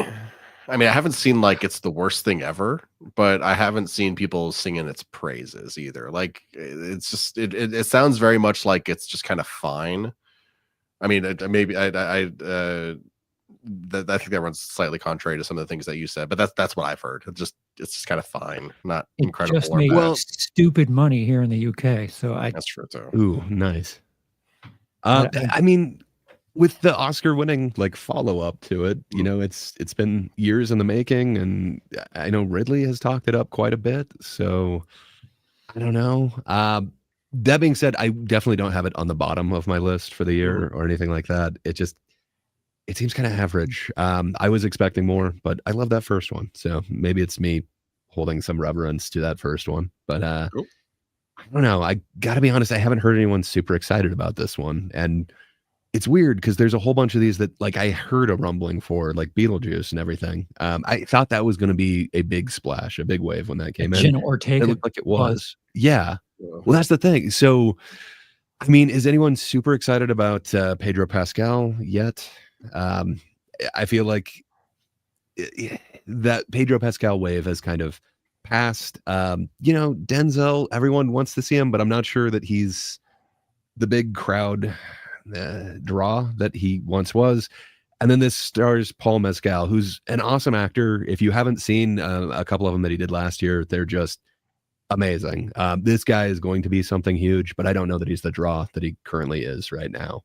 Well- It certainly doesn't feel like Russell Crowe in that thing. So I think that's one thing that Wicked has on this one. I don't know of who the actor is that's going to bring everyone in. But so don't you discount the star power for something like Gladiator 2, where it's name recognition for the film itself? Because you have a sequel to a movie where a lot of the Yeah. characters died, and you know it. I don't. Yeah. I don't understand why making a sequel. I don't know. Hey man, everyone call- died in There's Alien. so much more. Like why That's make true. a sequel to that? You know, I'm just saying, man. Like, The important one didn't die. She was a clone, in fact. Like, just give it a different name and say, like, you know, it's in the same universe as. Coliseum Yeah. fighter. Which that first one, it has a lot of similarities to other films as well. Sure. You know, like I know there was a lot of kind of Spartacus talk when that one originally came out, but fair enough. So I don't know. I guess I'm taking the under on this one. Having seen it and been disappointed, and I'm really a huge fan of the original. I got a feeling that just the word of mouth is gonna make this one drop. So I'm thinking it's gonna be all Wicked this weekend, but maybe I'm wrong. You don't have to join me, fellas. What do you have? You have over under? You have over Wicked under Yep. Gladiator? That's what I'm going with. But again, I'm always wrong. I'm gonna go Not with this- exactly 70. So over. I hate it when you do this. I mean, He's gonna that's- try and is- ride that fence. Is that over? It's gonna make exactly $70 million. Not a penny over, not a penny less. It's not over under equal. We don't have equal. Well, why not? Why do you got to get being equal, man? Like, okay, Jill Stein over here. I'll take over with the asterisk of equal, over equal. I think I'll take Whoopi Goldberg for the. Actually, no. I'm with you. I think it's going to go over. I think we're going to have people trying to make this an internet thing where it's like, oh, how long through the 5.5 hour disgusting film thing did you make it? I'm assuming Wicked is over, and I'm going to say Gladiator 2 is over too. Nah, fair enough. Okay, so And- I'm the only. We all have unique bets. Charles, you're over. Lindsay, you're under, and Yes. I'm over. So fair enough. We Oh, are wow. all different. Someone is guaranteed to be correct or not. Who knows? They could all be just spot on, exactly like Lindsay said, and then asterisk, we all lose. Well, so wait, no one has under, right? Well, That is- I'm going to assume that that's Rosales because he's a bit on the negative He's predictions. dreaming about under. Mhm. All right, so I that's mean, time code 130, Lindsay. 134. Actually, Okay. so we talked about it, and Adam comes in with a really specific over for Gladiator, under for Wicked. Cool. Where? oh, yeah. So he has Very specific though. Gladiator at Oh, I see. 71, Yeah. 105 for Wicked, which that would be under for Wicked. We're doing 111 for Wicked. So I mean, I don't think he's necessarily wrong, but I think Wicked's got a little bit more than that. I think I it mean- gets 6 more million. We have something of a cheat code here because it did very well internationally. Gladiator did. It did. So I I we mean, don't it's care an about what action those movie. Brits think. preach. That's gonna make sense with the international one. Like, who doesn't want to see international gladiators? You know, but his Wicked, like it happens. international here. witches. Yeah, I don't know. So do you not think that Wicked is going to be the international acclaim success? Dude, But, I'm thinking more of the Wizard of Oz angle than I am the it was a play, and I thought Oz was going to be a big deal. Oz the Great and Powerful, and I enjoyed it, Okay, I think and right. it wasn't that big a deal. wasn't it kind of the middle of Franco's kind of It was like right allegations before or it, I something? think. Right before Was it 'cause right when- before? Okay, my bad. Once his allegations came out, it was curtains. That was it. He won his Mhm. Golden Globe, and that was done. Take your award and go home. Oh yeah, like the Oz little- is Great and Powerful. Ooh. Did 500 million worldwide, actually. Oh, all right. So And then stand with corrected. Troy saying going over for Wicked, I've seen some projections as high as 140 to 150. I like hearing that, Troy. That would be. wait, did I do? mean, I did over, right? Yeah. I'm not like the biggest musical guy ever, but when I find a musical that I like, I go hard on it, man. So that'd be pretty sick if a musical really swept like that. I'd be super down.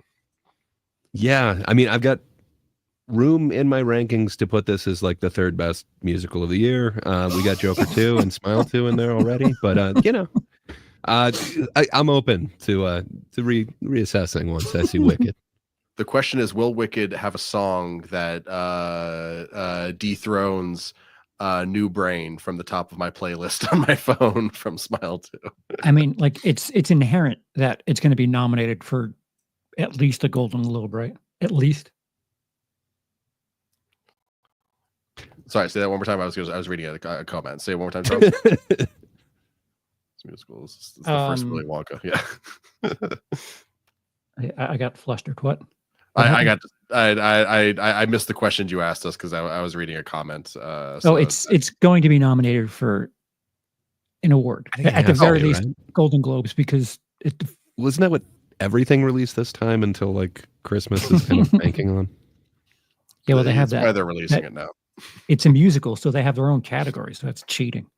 Well, it's musical comedy. It's not really its own, but it's like sort of its own. Like Gray, without I mean, well, I guess both of you, without spoiling it, how is this like better than or an add-on to Wizard of Oz? Like, what makes it special and or different? Recontextualizes it, so it's from the perspective of the Wicked Witch of the West. So we don't really get any of her in the Wizard of Oz. The house kind of lands on her, but there's a story before that. Oh, the prequel. Okay.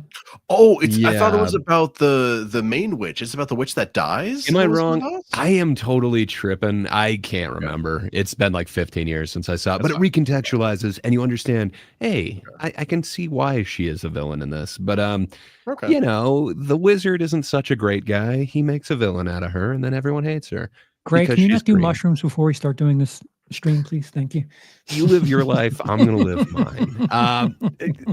Yeah, I honestly can't remember. It's not Glenda the Good Witch. We all know her, and apparently Good. that's Ariana Grande this time. But it's one of the other witches, so I can't remember if it's the Wicked Witch of the West or, well, I know it's the Wicked Witch of the West, but I can't remember which one that is. I think it's need the to East brush up that, on it. That got crushed by the house. I could be wrong about Yeah, that. so it's the West. So we're going the other one. Yeah. Okay. But, sure. They both make an appearance in here, but yeah, it's kind of the story of her, what brings her to be in the power of being this witch with the monkeys and whatnot. Is it better you than know. what the Oz Great and Powerful did? Because that movie made her evil because she was envious of a hotter woman. Some high school shit. I mean, I'm not gonna say that like that's not some high school shit going on in here, but it's much better than that, in my opinion. It is a musical. I after think all. I think they did take some liberties with it. In the other one that they change it up a little bit. This does recontextualize everything, and you kind of have an understanding for where she's coming from. But the wizard isn't a good guy. Perhaps he sets her up. according to Oh. the I ad. think It's been like 15 years since I saw the musical. I don't remember any of that stuff. But I did recently watch the trailer for this, so that's what seems to be set up in that. I believe it's that, but I totally forgot, man. if I'm not Emily doing a good has job of selling this. if Emily has interest, I might go do a doubleheader. And I'll probably rewatch Wizard of Oz again because It would probably be worth it. everyone owns it, and here's the time when you watch it to get ready for a new film. Do you guys see Um, that thing above me to the right? Is that Wizard of Oz? Yeah, That's Wizard of Oz. yeah. Yeah. What are they Mhm. called again? I totally forgot. Yeah, Movie frame or something like that. I have their discount code in my description. I don't remember what the name is. Yeah, Well, I what's have funny is- rounders. That's a really Oh. good one to get, Lindsay, because you can tell when it stops being black and white. I love like showing people to that and be like, "What do you think this is?" And they're like, "I don't know." And I'm like, "What if I were to tell you it was the Wizard of Oz?" And then they always go, "Oh," because then they can see it with like the way that the color changes. Like It it's really is kind of cool. a fun Yeah. It's a neat thing. was funny too about that whole promotional thing is like immediately after they sent me that thing, my old computer died. So I wasn't able to make a video for like 8 months while I got my new computer. Likewise. 'Cause, like it was bad. Anyway, I love the Wizard of Oz. Like I'm pretty sure we all do, right? Does anyone have anything bad to Yeah. say about the original Oz? It's like it's classic as hell. Woke. Some woke It's woke. bullshit. Why is it about a guy getting swept up into this fantasy world where he has to battle a witch? Why does it have to be about a woman? So things are harder for the white woman, huh? Okay, I see. What's this like sepia stuff? Just let them be white. Why do you have to like tint it so they're not perfectly white? Oh, again with guess- your color. The only bad thing that I have to say about it is it spawned like 1,000 other recreations of the ending, and none of them were done quite as well. And it's just a trope. The whole Behind the you were curtain. there, Yes. and you were there. Oh, yes. So that's I one don't of the know. most- That's my only negative, but it did it right. It's just everybody else copying that.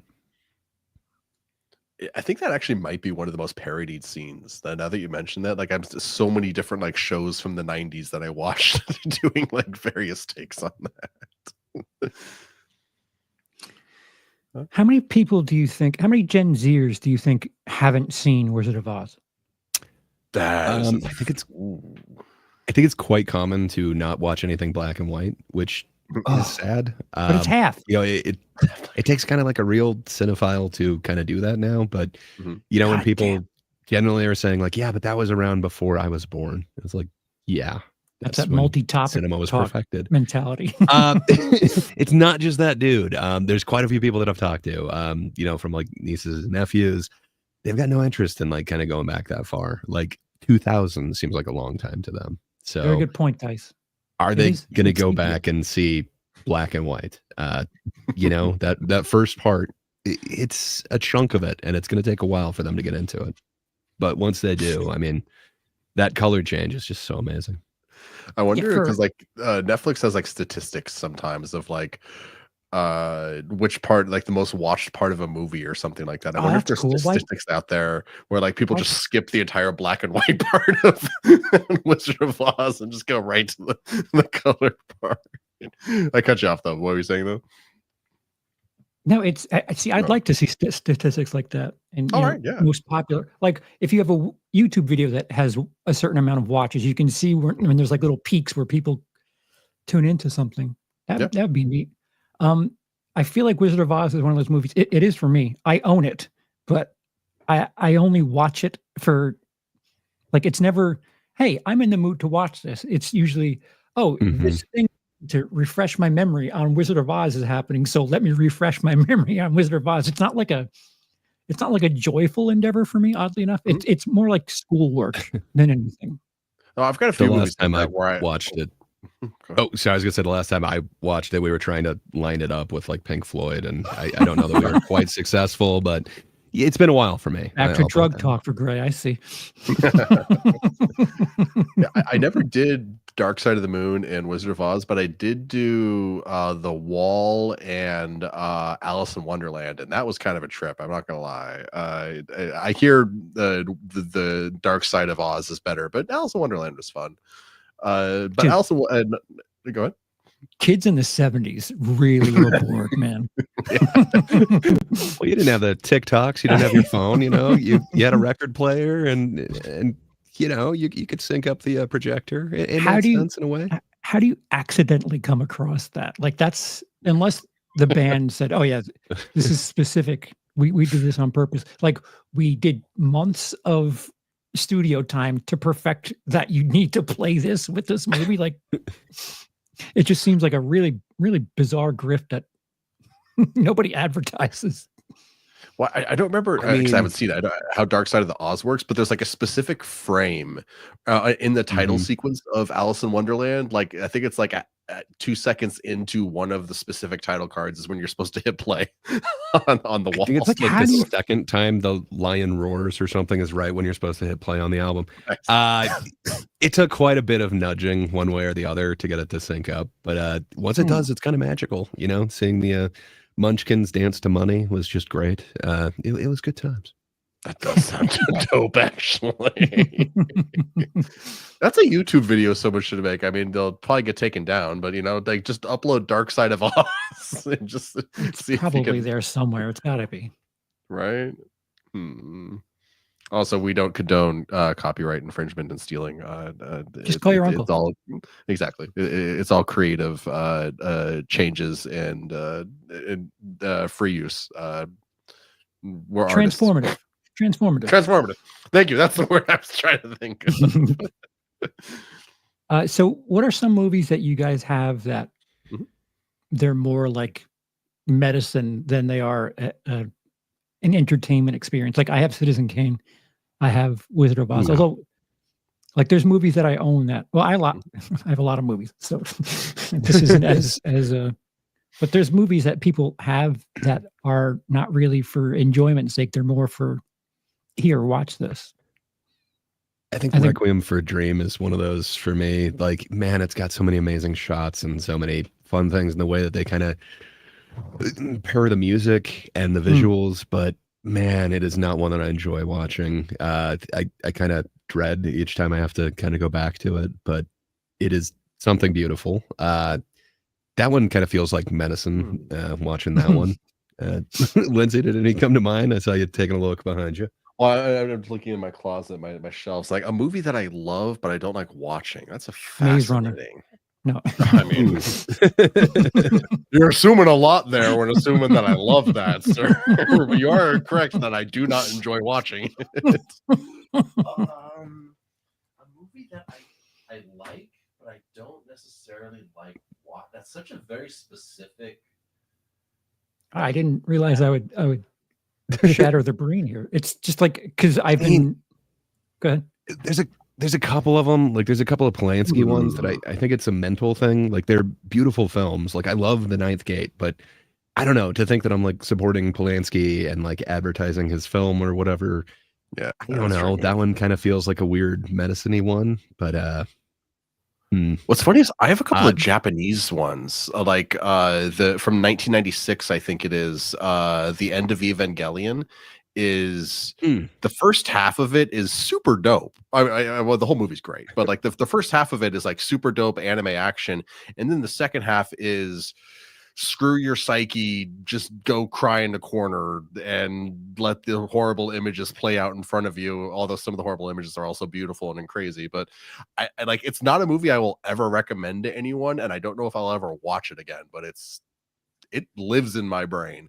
But then also an anime series, a series, Japan Sinks 2020. It is not an enjoyable experience whatsoever, but goddamn, do you feel good about life when the 10 episodes of misery are over. You just want to live. I will think- not recommend it, but it's incredible. Go ahead. If it's foreign language, I think it's unfair to count it because you have Oh, to pay yeah. attention. Like Yeah, that's fair. Like- Okay. you're watching and reading. Because I could say Okay. that for any, like, I can't just pop on a foreign language film and be like, all right, let me have this on in the background. No. Hmm. I don't guess know. I guess Kubrick's final one. That's always a little bit Eyes tough for Wide me to Shut? watch. Yeah, It's I don't not know what hard it to is about watch. that one. For me, it kind of is. Like I don't know what it is. Like it's so beautiful, but it's so off-putting to me. I know it's It's supposed to be. yeah. It's just there's something about it. I think I would get that medicinal feeling from that one. Unlike most of his other films, where well, I guess yeah, he's got another one that kind of does that for me as well. It's hard for me to get through the boot camp scene. What can I say? Hmm. But yeah, other than that, I love all of Kubrick's ones. Kubrick's Yeah. great. Mhm. Maybe the original Night of the Living Dead. Like there's something about Oh, come I love on, I it's great, but there's moments in that like when like the little girl's like chopping up her mom with the trowel. Like I don't They're know. coming to get you, Barbara. Come on. Oh no, I'm not hating on the movie, but it's just like there's just Sounds like little you are. moments of it that are like hard to watch. Like even with how old it is, it's still kind of like I don't know. Like maybe I also haven't watched it in a little bit, but there's something about like the zombies in that because they're so human all looking. Like you can't. It's not a movie I'm ever like in a hurry to watch, but I do like it when I watch it. Like you know what I mean? Does that make Mhm. sense? Okay, Yeah. maybe I'm just Yeah. gibbering. I mean, there's Actually, I kind of feel that same way about Dawn of the Dead, the original, not the Zack Oh, Snyder one. Like it's great, but like it's like man. I have to be like in the mood to watch that because What are you like talking about? Pie fights with zombies? It's great. Just gray that is green makeup. that's Based. pretty. What can I say? No, man, Dawn is great. It's all about American consumerism. And how do you get to day without the dawn? Come on. Come on. That's fair. That's fair. And you can't get to the dawn without night. So what am I even talking about over here? I don't know. I just got a soft spot for Ramiro. I just love his films, like his take on a vampire film. Martin is just amazing, and The Crazies is just so I good. do like the Even Crazy. to like some of his weird shit, like Bruiser, where this guy wakes up without a face. It's fun. Oh, wow. What can I say? I love me some Ramiro. I wish that dude had made more. I do agree with that. I would love that. Also, the not only is the Crazies good, but the remake of the Crazies is also really good. I agree with that. Yeah. It's quite surprising how all right that movie is. Yeah, I mean, it's not like amazing, but like I went into Mhm. it with zero expectations. I was like, wow, I'm really liking this actually. Mhm. Oh, here we go. Yeah. Night of the Living Dead is the best downer ending of any horror film. Yeah. For sure. And if you Yeah. were gonna say that, Lindsay, I'd be like, okay, I can get behind that. Like the ending is really a downer, so I could understand that being like it's kind of like taking your medicine, having to More than the see mist. the end of that.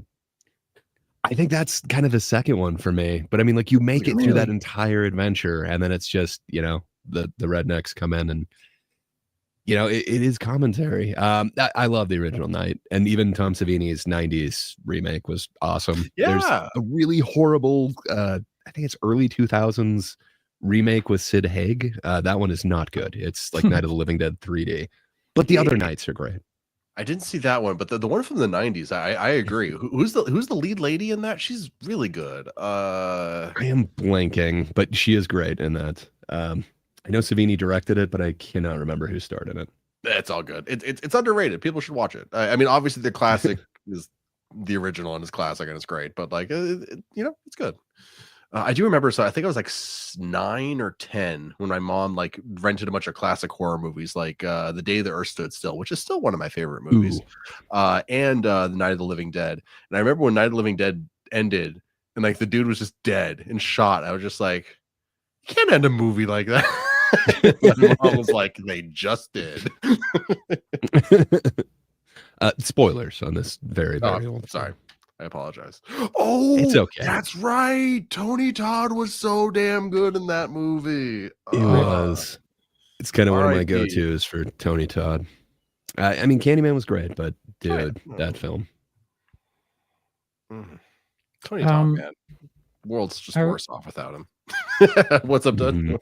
Indeed. So news. I feel like this isn't news because reporting on shit like this is just fodder for being canceled in a year or two. But apparently Simon Kinberg is piloting the next trilogy from Star Wars. Is it the trilogy? I thought it was just one of the movies. I mean, either way, it doesn't matter. It's bad. Simon Kinberg sucks. Well, but keep in mind they've kind of advertised a few different people because supposedly Ryan Johnson was supposed to get his own trilogy, and then That's why I'm like, I don't know if this is really news. This is just Right. something, a placeholder to be canceled. well, there was also what was it, Dice, 2 years D&D from now, if this trilogy doesn't come forward, I want you to come into our chat and yell at us for. So it's hard to say because wasn't it like Dan and Dave or whatever from Game of Thrones were supposed to have the next trilogy as well, which is the rumors as to why they like just hurried through the end of Game of Thrones, and then that never happened. And then I heard Rian Johnson was getting the next one, and that kind of never happened. So I don't know until I actually hear they're in production, and even then, I guess with the that fun Lando movie or Solo movie, I guess even once it's in production, they can kind of change it. But is it still Rey's trilogy? Like the amount of stuff that they've brought up to cancel, like I've lost track of what is on the horizon. That's a good question.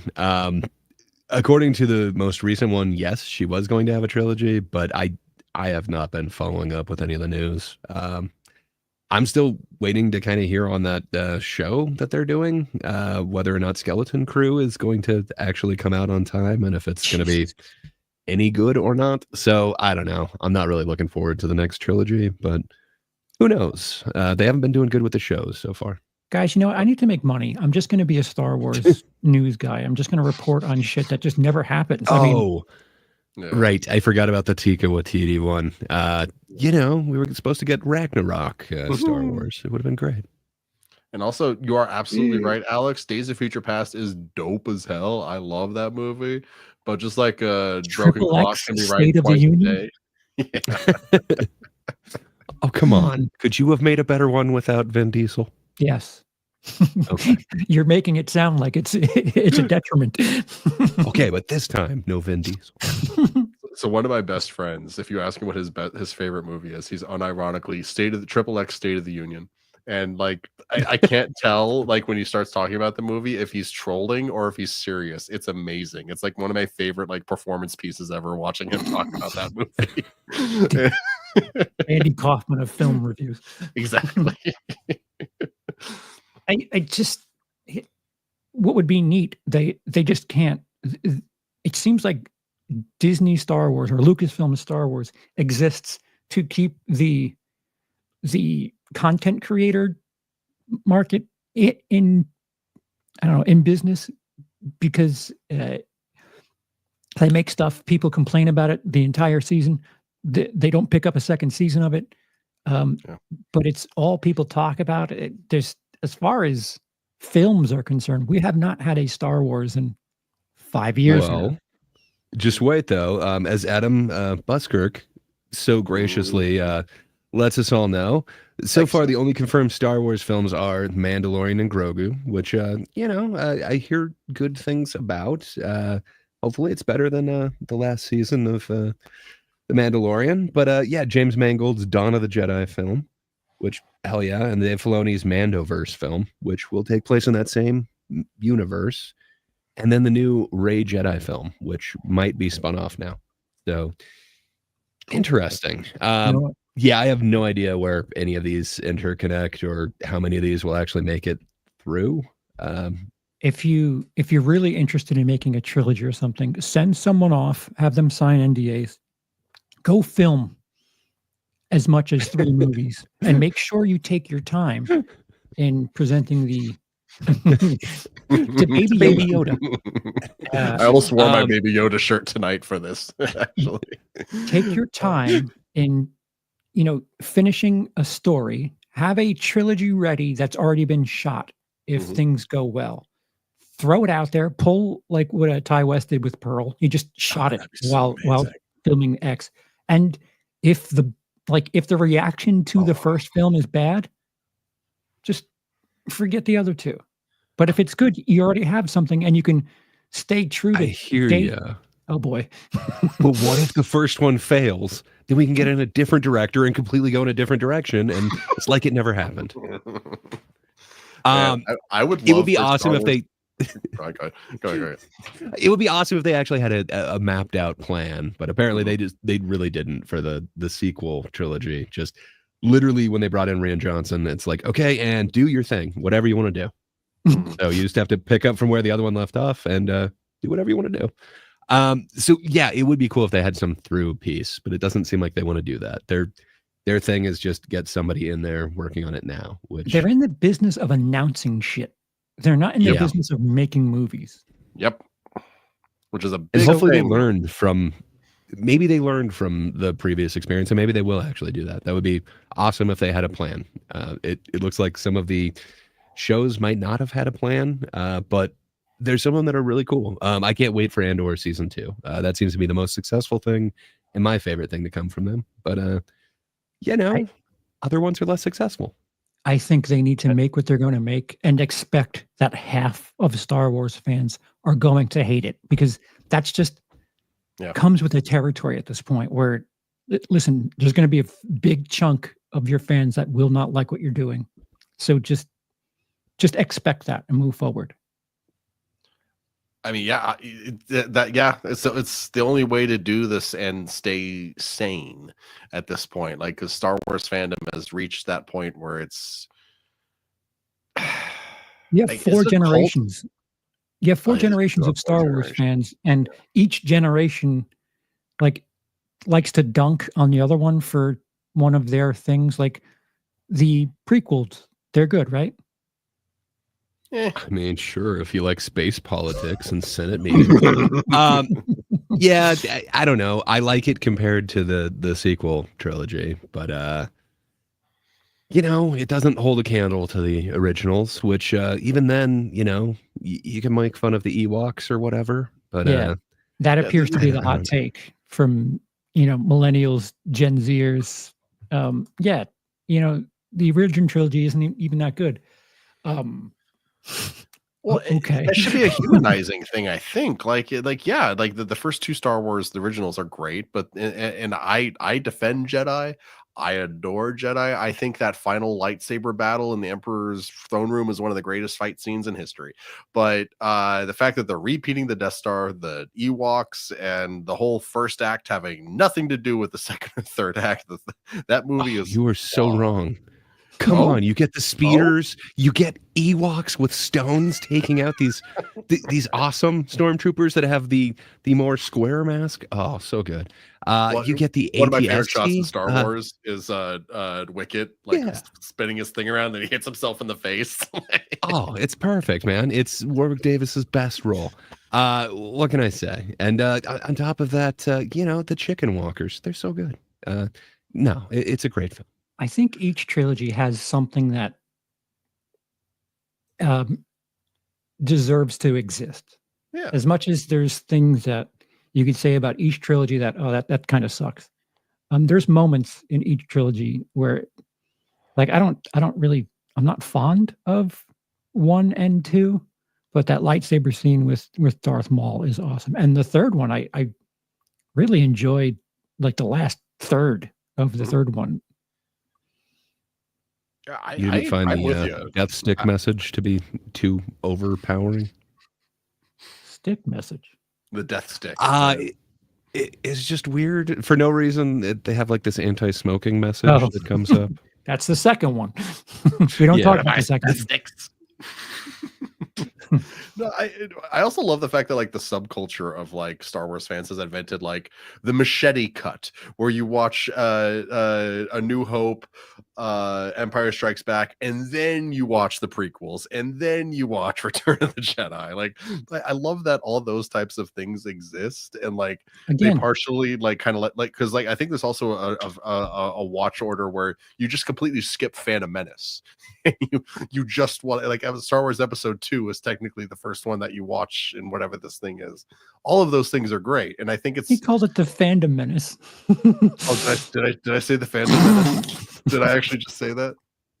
I'm gonna go kill myself now. All right, guys, it's been fun. See, You know, just like the Pink Floyd fans have, the Star Wars fans have their, and you listen to all of Linkin Park while you watch the Star Wars movies.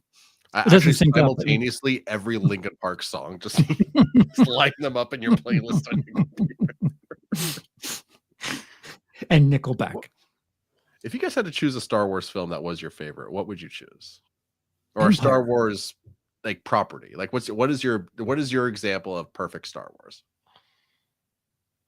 Empire. The Acolyte. Ooh, Ray's looking for No, some death threats. So Empire is the movie, of course. But man, Andor is like a close second for me. That Andor's show is just great. amazing. I need to watch that. Jesus. I need to finish it. I watched the first 2 episodes. I'm like, this is incredible, and I just never went back. Like, I don't have a reason for why either. It's weird. So I'm torn when it comes to my favorite Star Wars thing, because I utterly adore Last Jedi, but I'm not a huge fan of the gambling planet scene, and I actually think Last Jedi has the worst scene in Star Wars, the Maz Kanata scene where she's talking about the Oh. gambler. That is legitimately the worst thing that Star Wars has ever committed to film. And if I could build a time machine, I would stop Hitler from being born, and I would stop whoever thought of Maz Kanata as a character from thinking of her as a character. Because I That's for honestly another think time. another time, yeah. But for positive things, It's the best looking Star Wars movie. it is. I The mean, cinematography is it's incredible. phenomenal in that movie. Yeah, why am I trying to talk myself out of this? Last Jedi is my favorite Star Wars movie. Yeah, look It's- at you it- go. It's either Last Jedi or Return of the Jedi. I'll be that guy. Hmm. Again, I just love that final like entire sequence in the Emperor's throne room. There's just so much great character beats. The fight, like it looks incredible. I consider and we can shit on me for this. I think the Return of the Jedi is one of the best looking movies ever. Like, yeah, you can see the strings, but like it's you see the strings in a way that like you don't care that you can see the strings, or at least for me, like you're aware that it's a movie that you're watching, but it still looks absolutely incredible. It doesn't have to have that ungodly sheen of CGI, and it's I don't know. If I could choose like a movie for all of Hollywood to emulate the visual style of it, it'd probably be The Return of Jedi. That's just me. What about this is like a big deal. My childhood would not be the same without it. But the Nintendo 64 game Shadows of the Empire, what does that count as? Because that, man, I lost weeks of my life playing that game. I never played that like even one. the ones before that, like Super Star Wars, Super Empire Strikes Back, like those Super Nintendo ones. I don't know. I wasted way too much time on all of those games. But man, once you get to the N64, just Dude, felt like a whole new world, and it was finally a world that we got. That took and you forever had to like get the to. legitimate score in the background. Like that Mhm. was awesome. Along those lines of Star Wars games, Knights of the Old Republic, both of them. Like the second one is, they definitely needed like another year of development time, and they didn't get it, and you can tell, but it's still extremely good. Like they're both just really fun explorations of the Star Wars universe and the Jedi and the Sith. It's fun. Yeah, I never had a. We're fast being and called furious- out by Dice. Yeah. You know you love it, Dice. You're not wrong. Indeed. Ben Stiller has signed on for Happy Gilmore 2. Yeah, I saw those stills. Finally? That's kind of fun. So is he going to reprise his? Wait, no, that was. Yeah, No, he wasn't doesn't he have the a guy who Happy ran the nursing home? Yeah. yeah. Yeah. For a second, I was thinking I got that one wrong. So, is the grandma still alive in this universe? That'd be we're awesome. still going to the nursing home. That would be it's like 30 years later and she's still alive in that nursing home. That would be incredible. Sounds expensive. I mean, they probably Very I'm expensive. assuming they need to recast, but still that would be utterly amazing. As long as they get Shooter McGavin back in there, I'm fine with anything. That would be dope. I don't. Yet another movie that is I don't know. Was it that big a deal 30 years ago, even the original? Not at the time. It's definitely gathered a following in retrospect. I mean, the whole company was launched out of it. Happy Medicine, right? Mm. You know, we got like Grandma's Boy and a bunch of those vacation movies out of it. I did like Grandma's Boy. Actually, I shouldn't, but I do like Grandma's Boy. There's some fun ones. There's like Strange Wilderness, and there's a couple other ones. They were kind of fun and offbeat, and they weren't quite up to the Sandler level of you know, charming star power. So they just went weird and raunchy. It's good times. What was the like Scream movie that they did? Club Dead? So that's Broken Lizard Club Broken Dread, Lizard. but he did one that was like Hubie Halloween or something like that. So he did kind of a Halloween one, plus Little Nicky, I guess. Oh, that's true too. And I like Little Nicky. I know that's. I know it's not peak Adam Sandler, but there's something about Hitler getting a pineapple up the butt every day. That's The beginning of the cathartic. end. Also, but I'm so- also that asshole that likes Click. If anyone remembers Click, I actually really like that. That's the last movie. that I'm remember like, Click. Okay. Yeah. Okay. This is the end. So, with Moana 2 coming out in 2 weeks now, I guess, Mhm. is it conflicting for someone like The Rock? Because it doesn't matter for someone like him if Red One doesn't do well, because, oh, well, the real movie Well- that is successful is coming up in 2 weeks anyway. I mean, It's like according he to said- Amazon, it doesn't matter. I mean, if you believe that dude, which I should have got his name, it was Kevin something, who's speaking on behalf of Amazon MGM. Having something. But he's saying like the goal isn't to make all the money back; it's just to get this free advertising, and as long as that promotion part is covered, essentially they got this free advertising for the streaming movie that they were going to lose the money on anyway. So. But like, isn't it? I mean, I guess that you can make the argument that all news is good news, but I don't think anyone's talking about Amazon positively because of this movie, are they? Yeah, I don't. No. I don't think you're not gonna get signups for this movie. People aren't gonna be like, oh, I need to ship that thing, and while I am at Prime, let me watch that Red One movie that I keep hearing about. Right.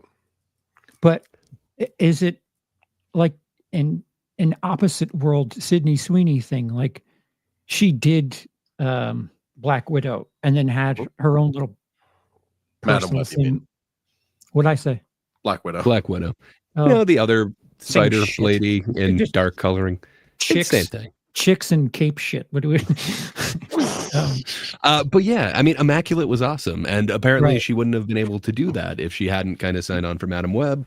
And she had been working with this script for years. It was supposed to be made when she was like a teen, but Oh, wow. she got the writer to kind of age everything up and really stuck with this. And then her production company really set things in motion for this. So it really seems like she had a passion for this. I don't see it being the same thing with The Rock. It's just, hey, this streaming thing, now it's become, we're throwing it out to theaters to try and get some of the money back, but he's guaranteed 50 off the top. So Yeah.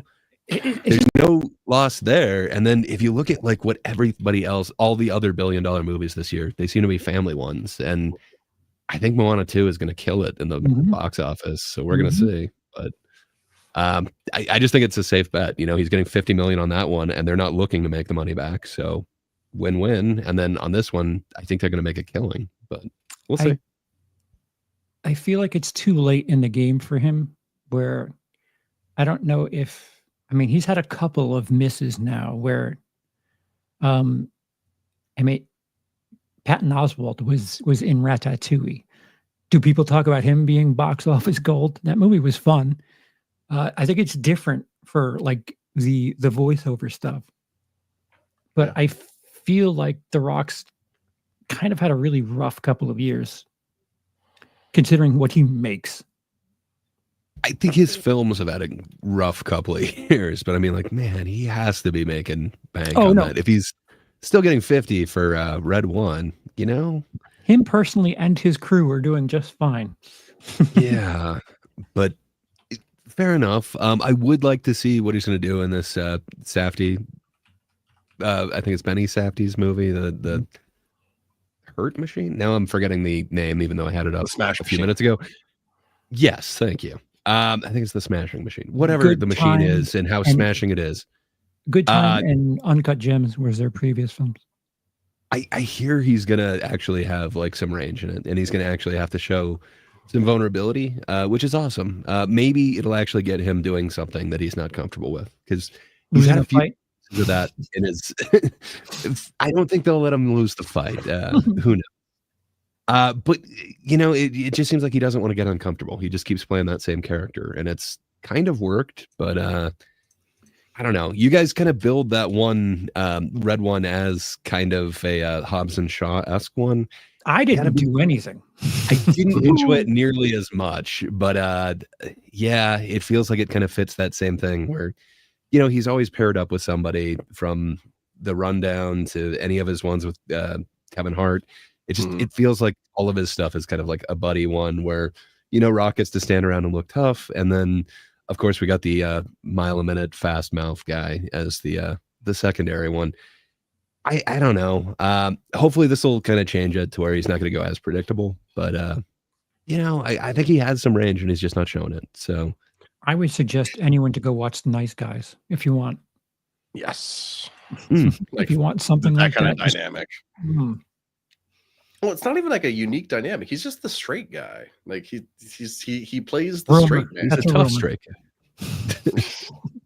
Well, have you ever noticed like he's never really had a lot of romantic stuff in his movies. He like has an ex-wife, or there's like a kid from like a dead wife, or like I guess in Red Notice the twist was that he was a lover with Gal Gadot, but I don't think they kiss on screen or anything like that. Like he's never really had really much lovey-dovey stuff on screen. I'm not saying that as a positive or a negative. I'm just commenting on it. Like it's interesting.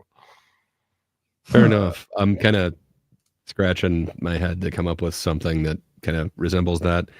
I think it was like Bounce. He happened to play a more effeminate character. I don't believe there was any relationship in that one though. Be Cool. yeah, he was gay, but they didn't really show any romance or intimacy for that.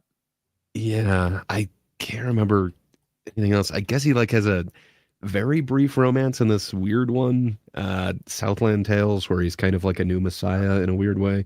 I don't know. You're right though. I can't think of him in like a romantic, unless you count Hobbs and Shaw, which some people kind of do. Also, Yeah, fun I fact, in 2016, 19, 2020, and 2021, he was the highest paid actor in Hollywood.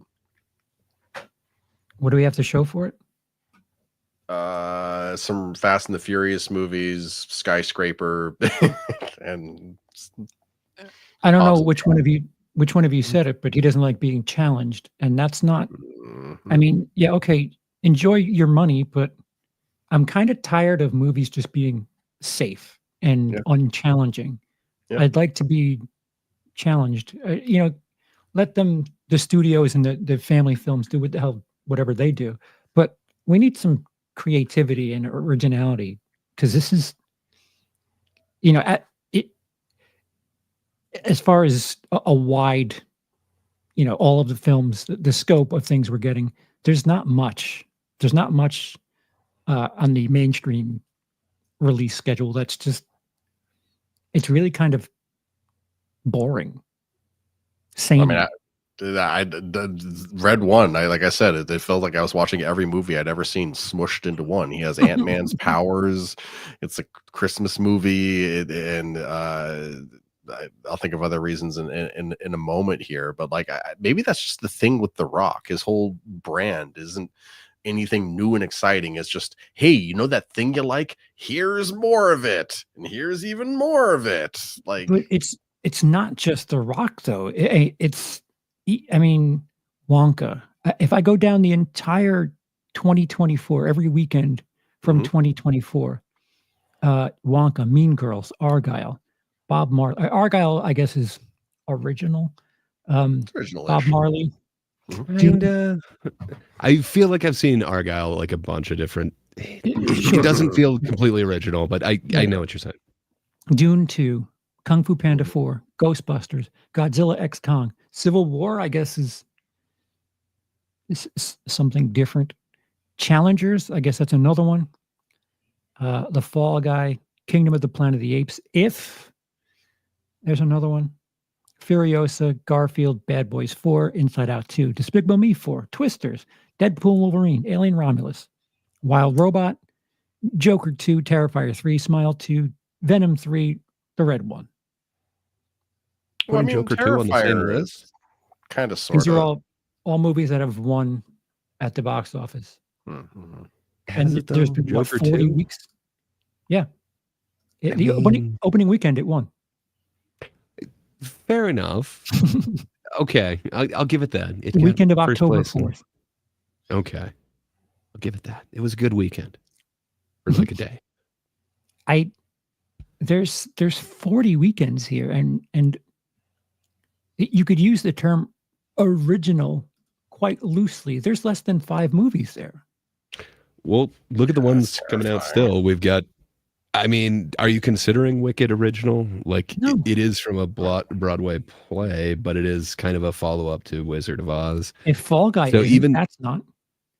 Okay, fair enough. Then, yeah, I'm looking at the rest of these. Nosferatu wouldn't count. Nope. Sonic 3, Mufasa, Craven. Is Craven original? I mean, it's kind of the same Venom world, whatever. Lord of the Rings seems like another one. God damn. I guess there's Werewolves, December 6th, but yeah, almost everything else that I'm looking at this year is all not original. Well, here's the. How about this? The Lee Winnell Wolfman movie that's coming out. Do we consider that original? Because yeah, it's clearly playing off of the So fact that reimagining. yeah, but yeah, that's what I mean. So it does that qualify as new because it's so different than the other Wolfman movies that we've had No. over the years? Or okay, Isn't that No. one 2025 now? Isn't it I like think- January yeah, or something? yeah, I think you're right. Because yeah. there's Werewolves, that like kind of super shoot 'em up one that's coming out like in December. But even that, like, I don't know how original that is. It looks like kind of an original take on it, but I feel like I've seen similar things where it's kind of soldiers versus werewolves, but maybe I'm wrong. And I guess December 6th is also Standing on the Shoulders of Kitties. That's the Bubbles from the Trailer Park Boys spin-off movie. So I guess even that's not original, but I don't know. I kind of want to see that. It's a Bubbles original. I'm looking at my list for 2024. I think I'm having a bit of a bias towards original things. Strange Darling, Heretic, Mhm. Substance, Mhm. Rebel Ridge, Civil War. If Mm. those are all my top 10. Ooh, Ifs in your top 10? 6 out of 10 are Wow. I need to see if I guess I kind of missed it, but I lower your expectations, and you really have a Oh, good okay. time. So, I don't know. it's in my top 10 for the year. Lindsay, lower your expectations. Well, I went into it expecting nothing, so there's that. No, that's fair. That's fair. Okay. Mhm. Okay. I mean, what you wish for, it's really low. I feel like My there's old- something obvious we're forgetting. I mean, are we just going for like original stuff from this year? My old ass. It's Your top old 20. ass is pretty original. Did you say long legs? Long Legs is yeah, it's up to Does Saturday The Night Crow, count? did that make it to your top 10? Get the fuck you outta said here The with Crow, you jerk. The Crow. Yeah, I don't know. I would say Saturday Night. Well, what's your feelings on that? So there's a book that it's very similar to, but Mhm. it's definitely time compressed, and that book doesn't take place in real time. So I don't know. It does feel like it is the first movie of it. I would consider it. To me, I would consider that original, but I don't know how strict we're being on that. Like, it does feel like it's borrowing from other substance. There's a part of me that's like, well, at least Trap got a major release. That's original, kind Agree. of, sort of. You know, I mean, it's Yeah. original adjacent. I don't know. Some of my top ones are going to be sequels. What can I say? I really liked one that everyone hated that was a sequel, and then Smile 2. A lot of people are giving that some love. I certainly enjoyed it a lot more than Charles did, but Oh, I I think did. as of right now, it might be in my top 10 of the year. Hell yeah, hell yeah. But Same. Coffee I've Table's got a up there, couple of Manny. there. It's For just sure. For me, that's Americans way are up there. not going to watch it. It's a tough one. Is that one on your difficult the disturbing Yes. 15? Yes. Okay, I thought it was, but then I was kind of second guessing myself. If not, it kind of belongs on there. It's one of those like bomb under the table movies where it's tension the whole way. I thoroughly enjoyed it, but man, it's going to turn some people off, just the subject matter. But if you like a good coffee table, it's a good movie. So here are two questionable ones. I want to see what you guys think about these. Maxine and oh yeah, but it's like it's a very new, very new. Oh, okay. Well, then Terrifier 3 counts too. Then.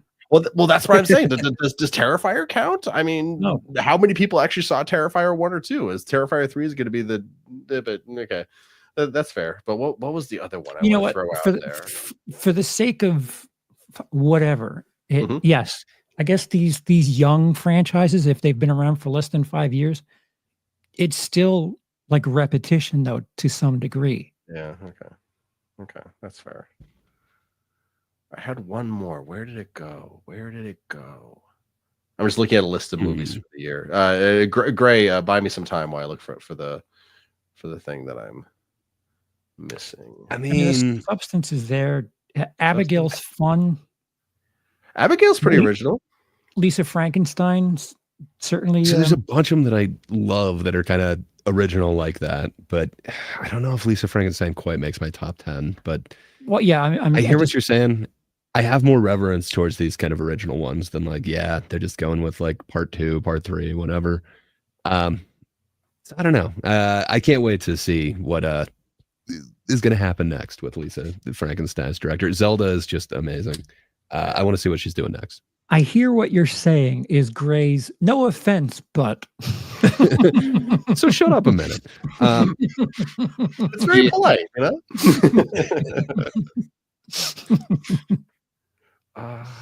Where's that other? Yeah. And I agree with a lot of what Manny's saying. Late Night with the Devil, Heretic, Oddity. I've still got to check that one out. I hear nothing but good things about it, but for some reason I just keep passing it up. It has a very memorable cover, and I really want to know what that creature is that apparently is not a living creature. Man, I want to see that Oddity. I just keep hearing nothing but good things about it. Did anybody see? I saw the TV Glow. I hate myself for missing that one. That looked good. I did. I heard it was just like amazing, and maybe I'm missing some of the references, but I've heard how amazing it is and how it's kind of this journey, and it really kind of explains a journey of sorts. I don't know. I guess I was wanting more out of it. Okay. I kind of don't see it as a horror film, that it's kind of more just this coming of age with some really cool colors in it, but I might have missed the point of it. I don't think I'm the target audience for that one, but the performances are really good.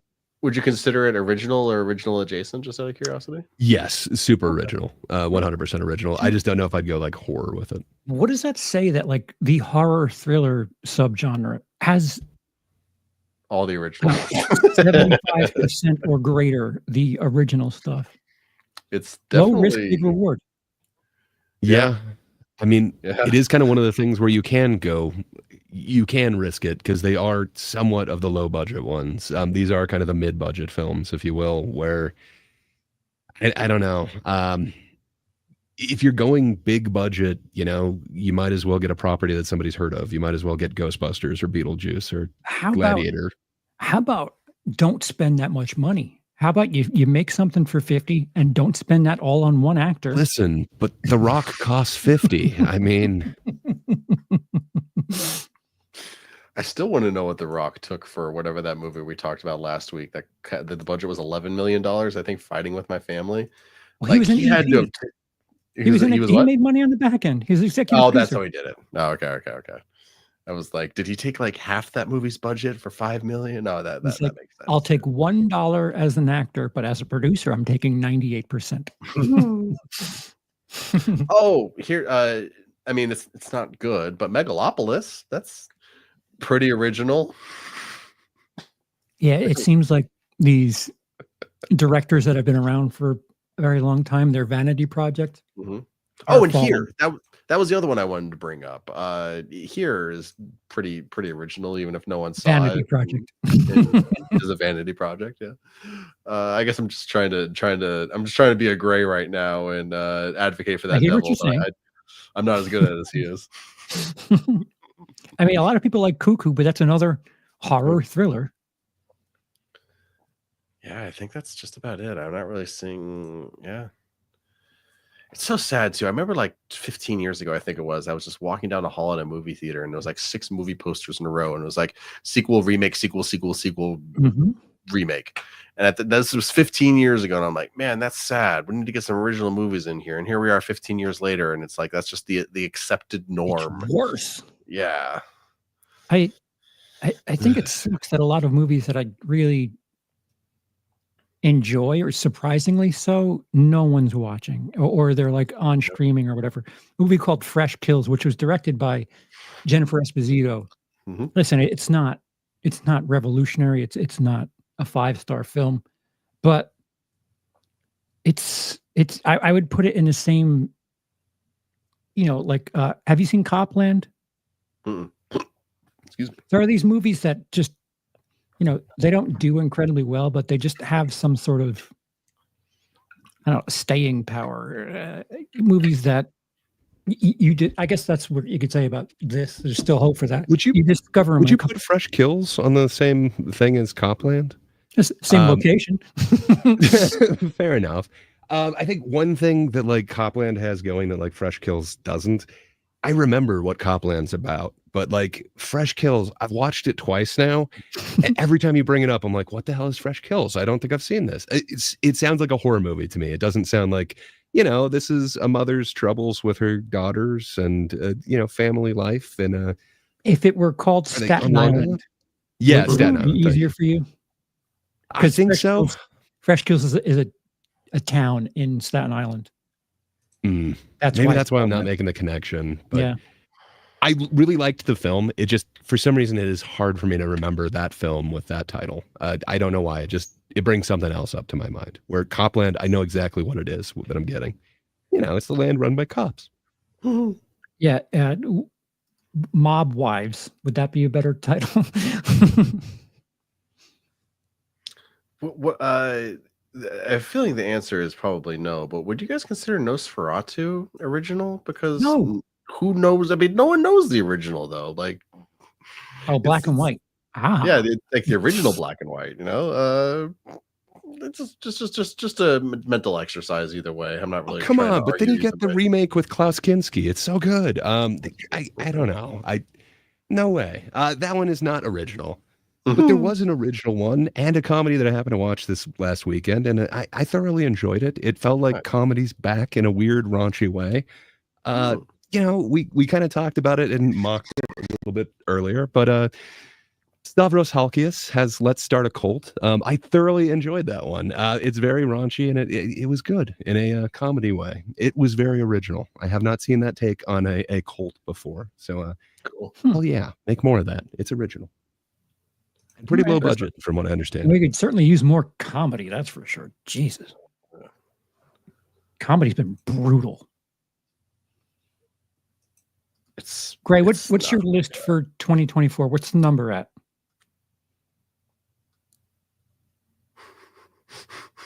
Dogs? I don't know. Those are the Apologize. I original. thought I was unmuted. So I'm currently No at one- 137. I need to watch more this year. I'm getting to 150, no matter what. But yeah, I kind of took a break this weekend. Here I am Watched a hoping little bit for of the 100. TV. You got this. Well, I'm at 76. So I Well, got I think you one can do it. one a day for the next little bit, the rest of the year. What were you going to say, Lindsay? I forgot, but now I'm counting the movies I'm going to save for the year that I saw for the year. Oh, I mean, I need a minute. 17. Okay, get out of 18. here. I'm better than now that I'm not working anymore. That stupid bar. I'm like, I've been seeing some movies. I saw about 7, I think, while I was with my mom. And I wasn't using the AMC thing, but so 7, 8. So, Oh, so while you're man, counting, Manny while you- beat me by 1. I got 137. He's got 138. There's How still dare time. you. Okay, I'm watching a movie tonight, right now. Don't forget, guys, we're gonna have a year-end thing, and I think Cody might join us for that again. So, watch movies at home if you want to catch up with us. Around 36. Total that you are planning on seeing? Oh no. I mean that's what I've seen so far for the year. Somewhere between 35 and 40. Well, that's a hell of a lot more than whatever it was in It was August. You were, like, pathetic. It was fighting for pathetic. 10 or something, right? Yeah. I was the embarrassing part of that stream. Guys, one new movie a month. Just try it. Just one. Fucking 7.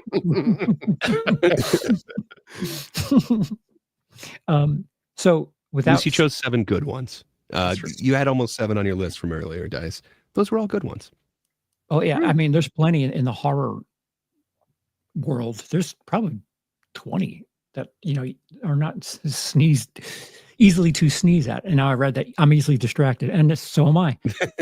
Without spoiling things because I fell asleep, maybe discuss half of The Penguin because that's kind of big news for everyone as a first season wrapped up. Oh yeah, I need to watch that. You haven't seen any of it, Okay. Lindsay? No, not yet, but I'm going Um, to talk about it. You're good, yeah. So I absolutely love it. So I was not super into the Batman, the Matt Reeves one that recently kind of came out starring Pattinson. I wasn't super into Pattinson as the bad guy, and then I really liked the Falcone character who was actually like in charge of the mob or whatever. And the Penguin, Oswald Cobb, just kind of seemed like this kind of superfluous side character that maybe the Batman's rage kind of caused a huge accident on the freeway and took a whole bunch of lives. So I don't know. I just wasn't super excited about this show. And I really wanted them to kind of cast more of a Gandolfini type than why the hell do they have Colin Farrell, like one of the prettiest men on film, as this character? But man, by the end of this, just the journey that he is able to take you on, I don't know if a Gandolfini type could have done it better. Whoa. Just he is completely lost in this character. I get no Colin Farrell out of this. Like his accent, I see him as that character, as Oswald Cobb. I do not see one trace of him at all in there, which is nice. It wasn't what I anticipated. I have a question for you. Yes, If there sir. was no such thing as James Gandolfini in The Sopranos, do you think this character would exist the same way? No, I think he Okay. is heavily based kind of off of that. Oh yeah, Especially with how they're trying to make him kind of physically look. yeah, and he, But, and he does that sort of accent thing. Although he throws like Mhm. void. There's even a couple times where he kind of acts by just breathing, that kind of like, Yeah, yeah. yeah, because that was a huge part of Gandolfini's kind of his role as Tony. But man, it just to see how you could get from where he started to where he ends this season. Man, I'm so excited for the Batman 2, which I kind of was not excited about at all. But I love that they are basing this in superhero. So we are in a cape world, but these are not necessarily characters with power, not superpowers anyway. It is kind of what we were kind of billed with the Joker, this kind of like gritty reimagining of what this could be, where that wasn't exactly what we got with the Joker. It wasn't supposed to actually be in the superhero world where this clearly is, but we're not focused on that for this. We're literally focused on Oswald's ascension to where he's going to be for the next thing. And man, it totally works for me. I don't sympathize with him, but I understand his actions and it all makes sense. And it does lead to this kind of Kingpin character that, I'm just totally excited to see where they're going with it. So I'm actually excited for the Batman 2, which I was not prior to this show. And I do want to eat a little bit of crow. I kept saying in the beginning, like, why did they get Colin Farrell in here? Why couldn't they get a Gandolfini type? Man, he shows more range than I've seen him in like almost anything else. And just I love the little mannerisms that he's able to give this character. Just man, it's an amazing performance, and I hope he does get nominated for something for this, because I think this is my favorite Farrell performance out of any of them. That was the thing. I've never disliked Colin Farrell, but like, goddamn, was that performance in Do you remember his Batman Bullseye good? performance? I don't know. It's not good what he's doing in that movie, but I adore what he's doing in that movie. Okay. I kind of hate that performance. That might be the only Colin Farrell one that I really hate, but that was my introduction to him, and that kind of gave me a bad taste in my mouth. So he had to kind of That's fair. earn my respect back after that one. Well, what's that moment where he's just like, my name is Bullseye. You get it? I'm just like, sir, you are giving 15 out of 10 right now. You bring it back a few steps. But no, I also really like the what's her name? Who was the Christine mom? Milioti. Yes, thank you. She is so good. Like, one of my favorite 30 Rock episodes has her in it. She was great on How I Met Your Mother when they let her do things. Palm Spring, is that the time travel, not the looping day Yes. movie that she did? Yes. Incredible movie. She is very good in Mhm. that movie. So I want to see this show just for her and just for Colin Farrell. Like, Dude, so I guess you get not tired of her just- cleavage, that's for sure. Jesus. Oh, sir, challenge I don't know accepted. I doubt It's I just sad. will. It's distracting. Distracting, yes, but I don't know that I tired of it. What can I say? It's quite the performance, especially at the end. But yeah, I really have never been more excited to see the Batman 2. But I got feelings that it's going to have tie-ins to exactly what happened in this one, and I couldn't be more excited for it. I believe them when they said this is going to be one-off, so I don't believe there's going to be a season 2. Colin Farrell said he's not coming back for it. So Good. Well, can I imagine hope how long they does it actually take 'em leave to it with get into that. like makeup and the get up and all that stuff. They It said can't they be got easy. it down to like 2.5 hours, but originally it was like 4.5 hours per day Yeah. to get him in that thing. That's Yeah. still a lot. Woof. That's still a lot. Like, and like, he's clearly having fun with the character, or at least he did in the movie. Like that scene where he's just like, oh, why you're the world's greatest detective, you don't speak Spanish or whatever. Just like one of my favorite performances from any actor ever. Yeah, so I'm 3 or 4. I don't know what episode I fell asleep on. I'm a little bit of the way through it, and I can't help but think that this movie's really trying to be its older brother, which is a Soprano.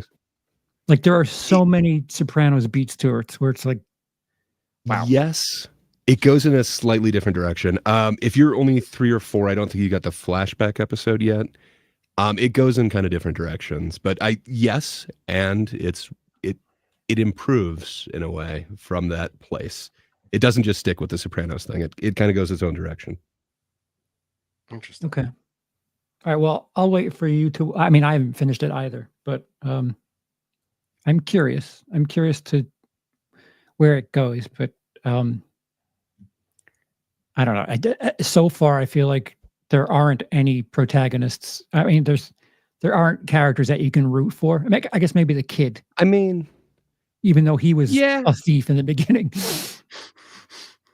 well, I mean, desperate times make for desperate men. What can I say?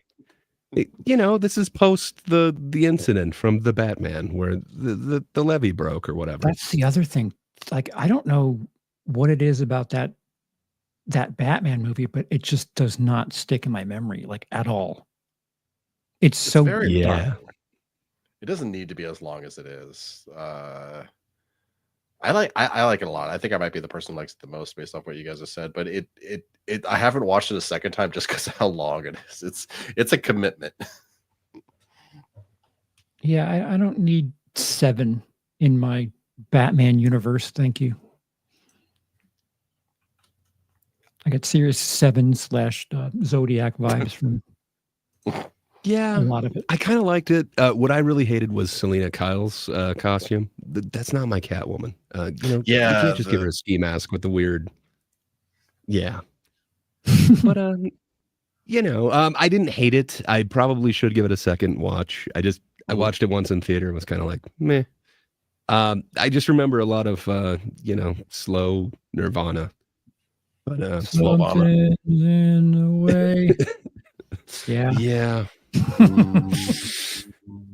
That's my main takeaway from it. I probably should watch it again because I really enjoyed the tone of Penguin. So yeah, it has me a lot more enthused than I expected to be for season or the Batman 2. So I'll definitely check it out again. But yeah, in retrospect, it did make me like it a little bit more, I guess. It adds a lot more to his whole performance from that first one. I know I've kind of thought about his appearance in there since knowing the character a little bit better from this show. But yeah, from what I hear, they're just getting like amazing actors to be in this next one. So I'm looking forward to it. Reeves is a freaking great director, man. I still can't get over how much I loved his Apes movies. All three of those, and the fourth one was freaking incredible. But his trilogy was probably one of the best trilogies of the century, I'd say. Like it's up. I think what else even compares? I mean, I guess there's the Dark Knight trilogy, but I think Dark Knight Rises kind of poops the bed a little bit. A little bit. I mean, it does have that very memeable ending, but other than that, yeah. And Bane is a gift to society. Let's just be honest here. That prologue is awesome. It is pretty good. We're I think what time I showed up. It's late. Jesus. All right. Well, we got a good full 3-hour show, guys. Well done. Charles, since you're in the UK with your lovey-dovey, do you have anything going on, or you're just gonna be lovey-doveying for a little bit? Any content wise? I'm assuming you're gonna have life things happening. We'll see. I may be back to doing weekend content next weekend, but that's next weekend. I don't know. Still resituating everything here. There's things that I didn't realize that were here. Like there's files and things that I thought I lost in the last travel. That does that mean you're going to recreate your 31 on 31 from the last time? Yes, I'm going to do something with Brian, Adam. So I think we have plans on hooking up at least once. And by hooking up, I mean linking up. You guys are going to watch The Heretic together? But yeah, still getting rid of my jet lag and getting acclimated, but we'll be back soon enough. Sweet. But you, hell yeah, Gray. Look forward to it. Yeah. So videos, they're coming. I swear. Yeah. So every time I think I've got like a handle on this whole Joker thing and talking about the criticism, somebody else comes out with a very long criticism of it. And I feel like I need to keep adding to this. So maybe I'll just start doing it in parts because this video is taking like way too long, like way too long. But I've got a whole bunch of other videos on the back burner, including what I think is the best bee monster movie ever. So I feel like I got to give it some praise. So eventually there will be some videos on my channel. If you do want to ring the bell, hopefully you won't be disappointed. But if you just can't get enough of me, every Thursday, go over to That Darn Kidda's channel for the thinkers. Charles joins us most of the time, and Lindsay has been there before, and Rosales, the guy who was supposed to join us today, he's sometimes over there, like last weekend, where we thought about food for some reason. I swear there's a think this time, but I'm not thinking of the theme. But yeah, it's people from like 3 different continents getting together, disagreeing about everything. And at least 4 now. Sorry, my bad. But yeah, we're disagreeing, but somewhat amicably. So if that sounds fun to you, go to YouTube at That Darn Kidda and check it out every Thursday morning for a think. Join us, think with us. And then, of course, if you want more after that, you need to actually get rid of that first. Go over to Rosales' channel for Rosales After Dark. So he's not doing it for a couple weeks. So maybe I'm advertising this for no reason. But 2 weeks off. Then after that, go check it out. But if not, go ahead and ring the bell at Rosales' channel. I guess I'll stop advertising it because he's got 2 weeks off. But good times. Lindsay, what do you have going on, sir? Well, I mean, the great Rosales isn't here to advertise it. We gotta advertise for him, you know. But me, there's always something fun and exciting going on my channel these days. I'm putting out content 4 to 5 days a week. You never really know what it's gonna be. Sometimes it's a short, sometimes it's a new video. My last video, you said you were a fan, Gray. That really touched my heart in a very deep way. I'm very proud of that very dumb video. In the way that it helps me deal with a very emotional election night, but also it was just kind of fun to make. But yes, check me out, and there'll be something there tomorrow morning probably, and the day after and the day after. So yeah, that's what's going on with me.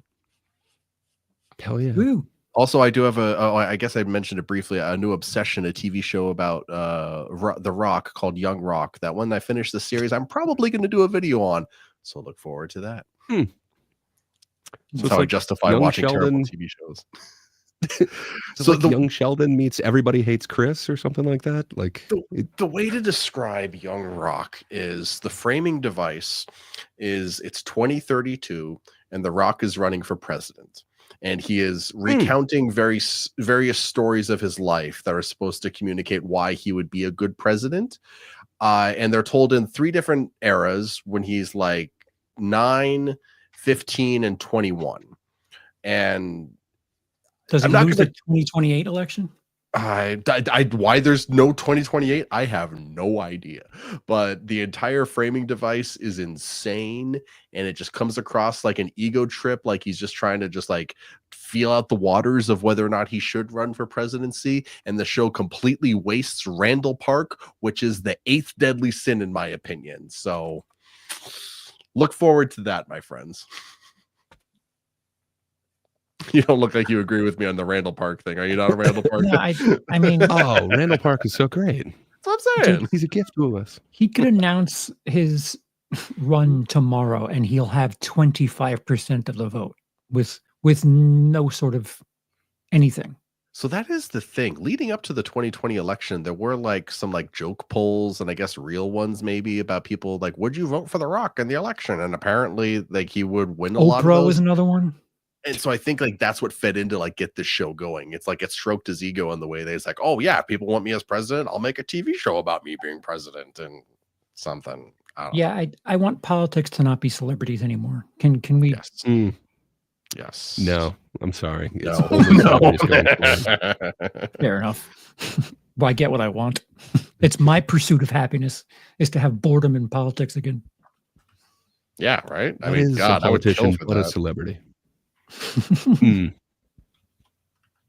Gray, do you have a letterbox Manny would like to inquire? I do, but I am a jerk. I've basically only marked films that I've seen on there. I need to actually fill out the scores. So that is kind of my huge push for this week is to like really fill out quite a few of them. Because I have basically just done the seen or not seen thing, which is stupid, but hey, I've got thousands of scenes on there now. I just need to actually put the review, the easy part. So just even scores. I don't review everything I've watched. I just there's my score. Fair enough. So that's my main goal of this week. So nice. Yes, but I'll update that. Then I'll actually put it in my whatever listing or whatever. I should probably my get fun on that facts actually too. It's a big task. What can I say? I'm chewing off little bits at a time, but it's taking way longer than I thought.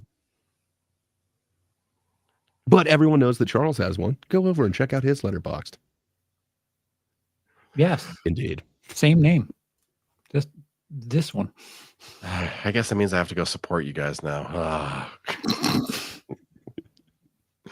But I think that's going to about wrap us up here for the night, guys. Greg, got a last word for everyone?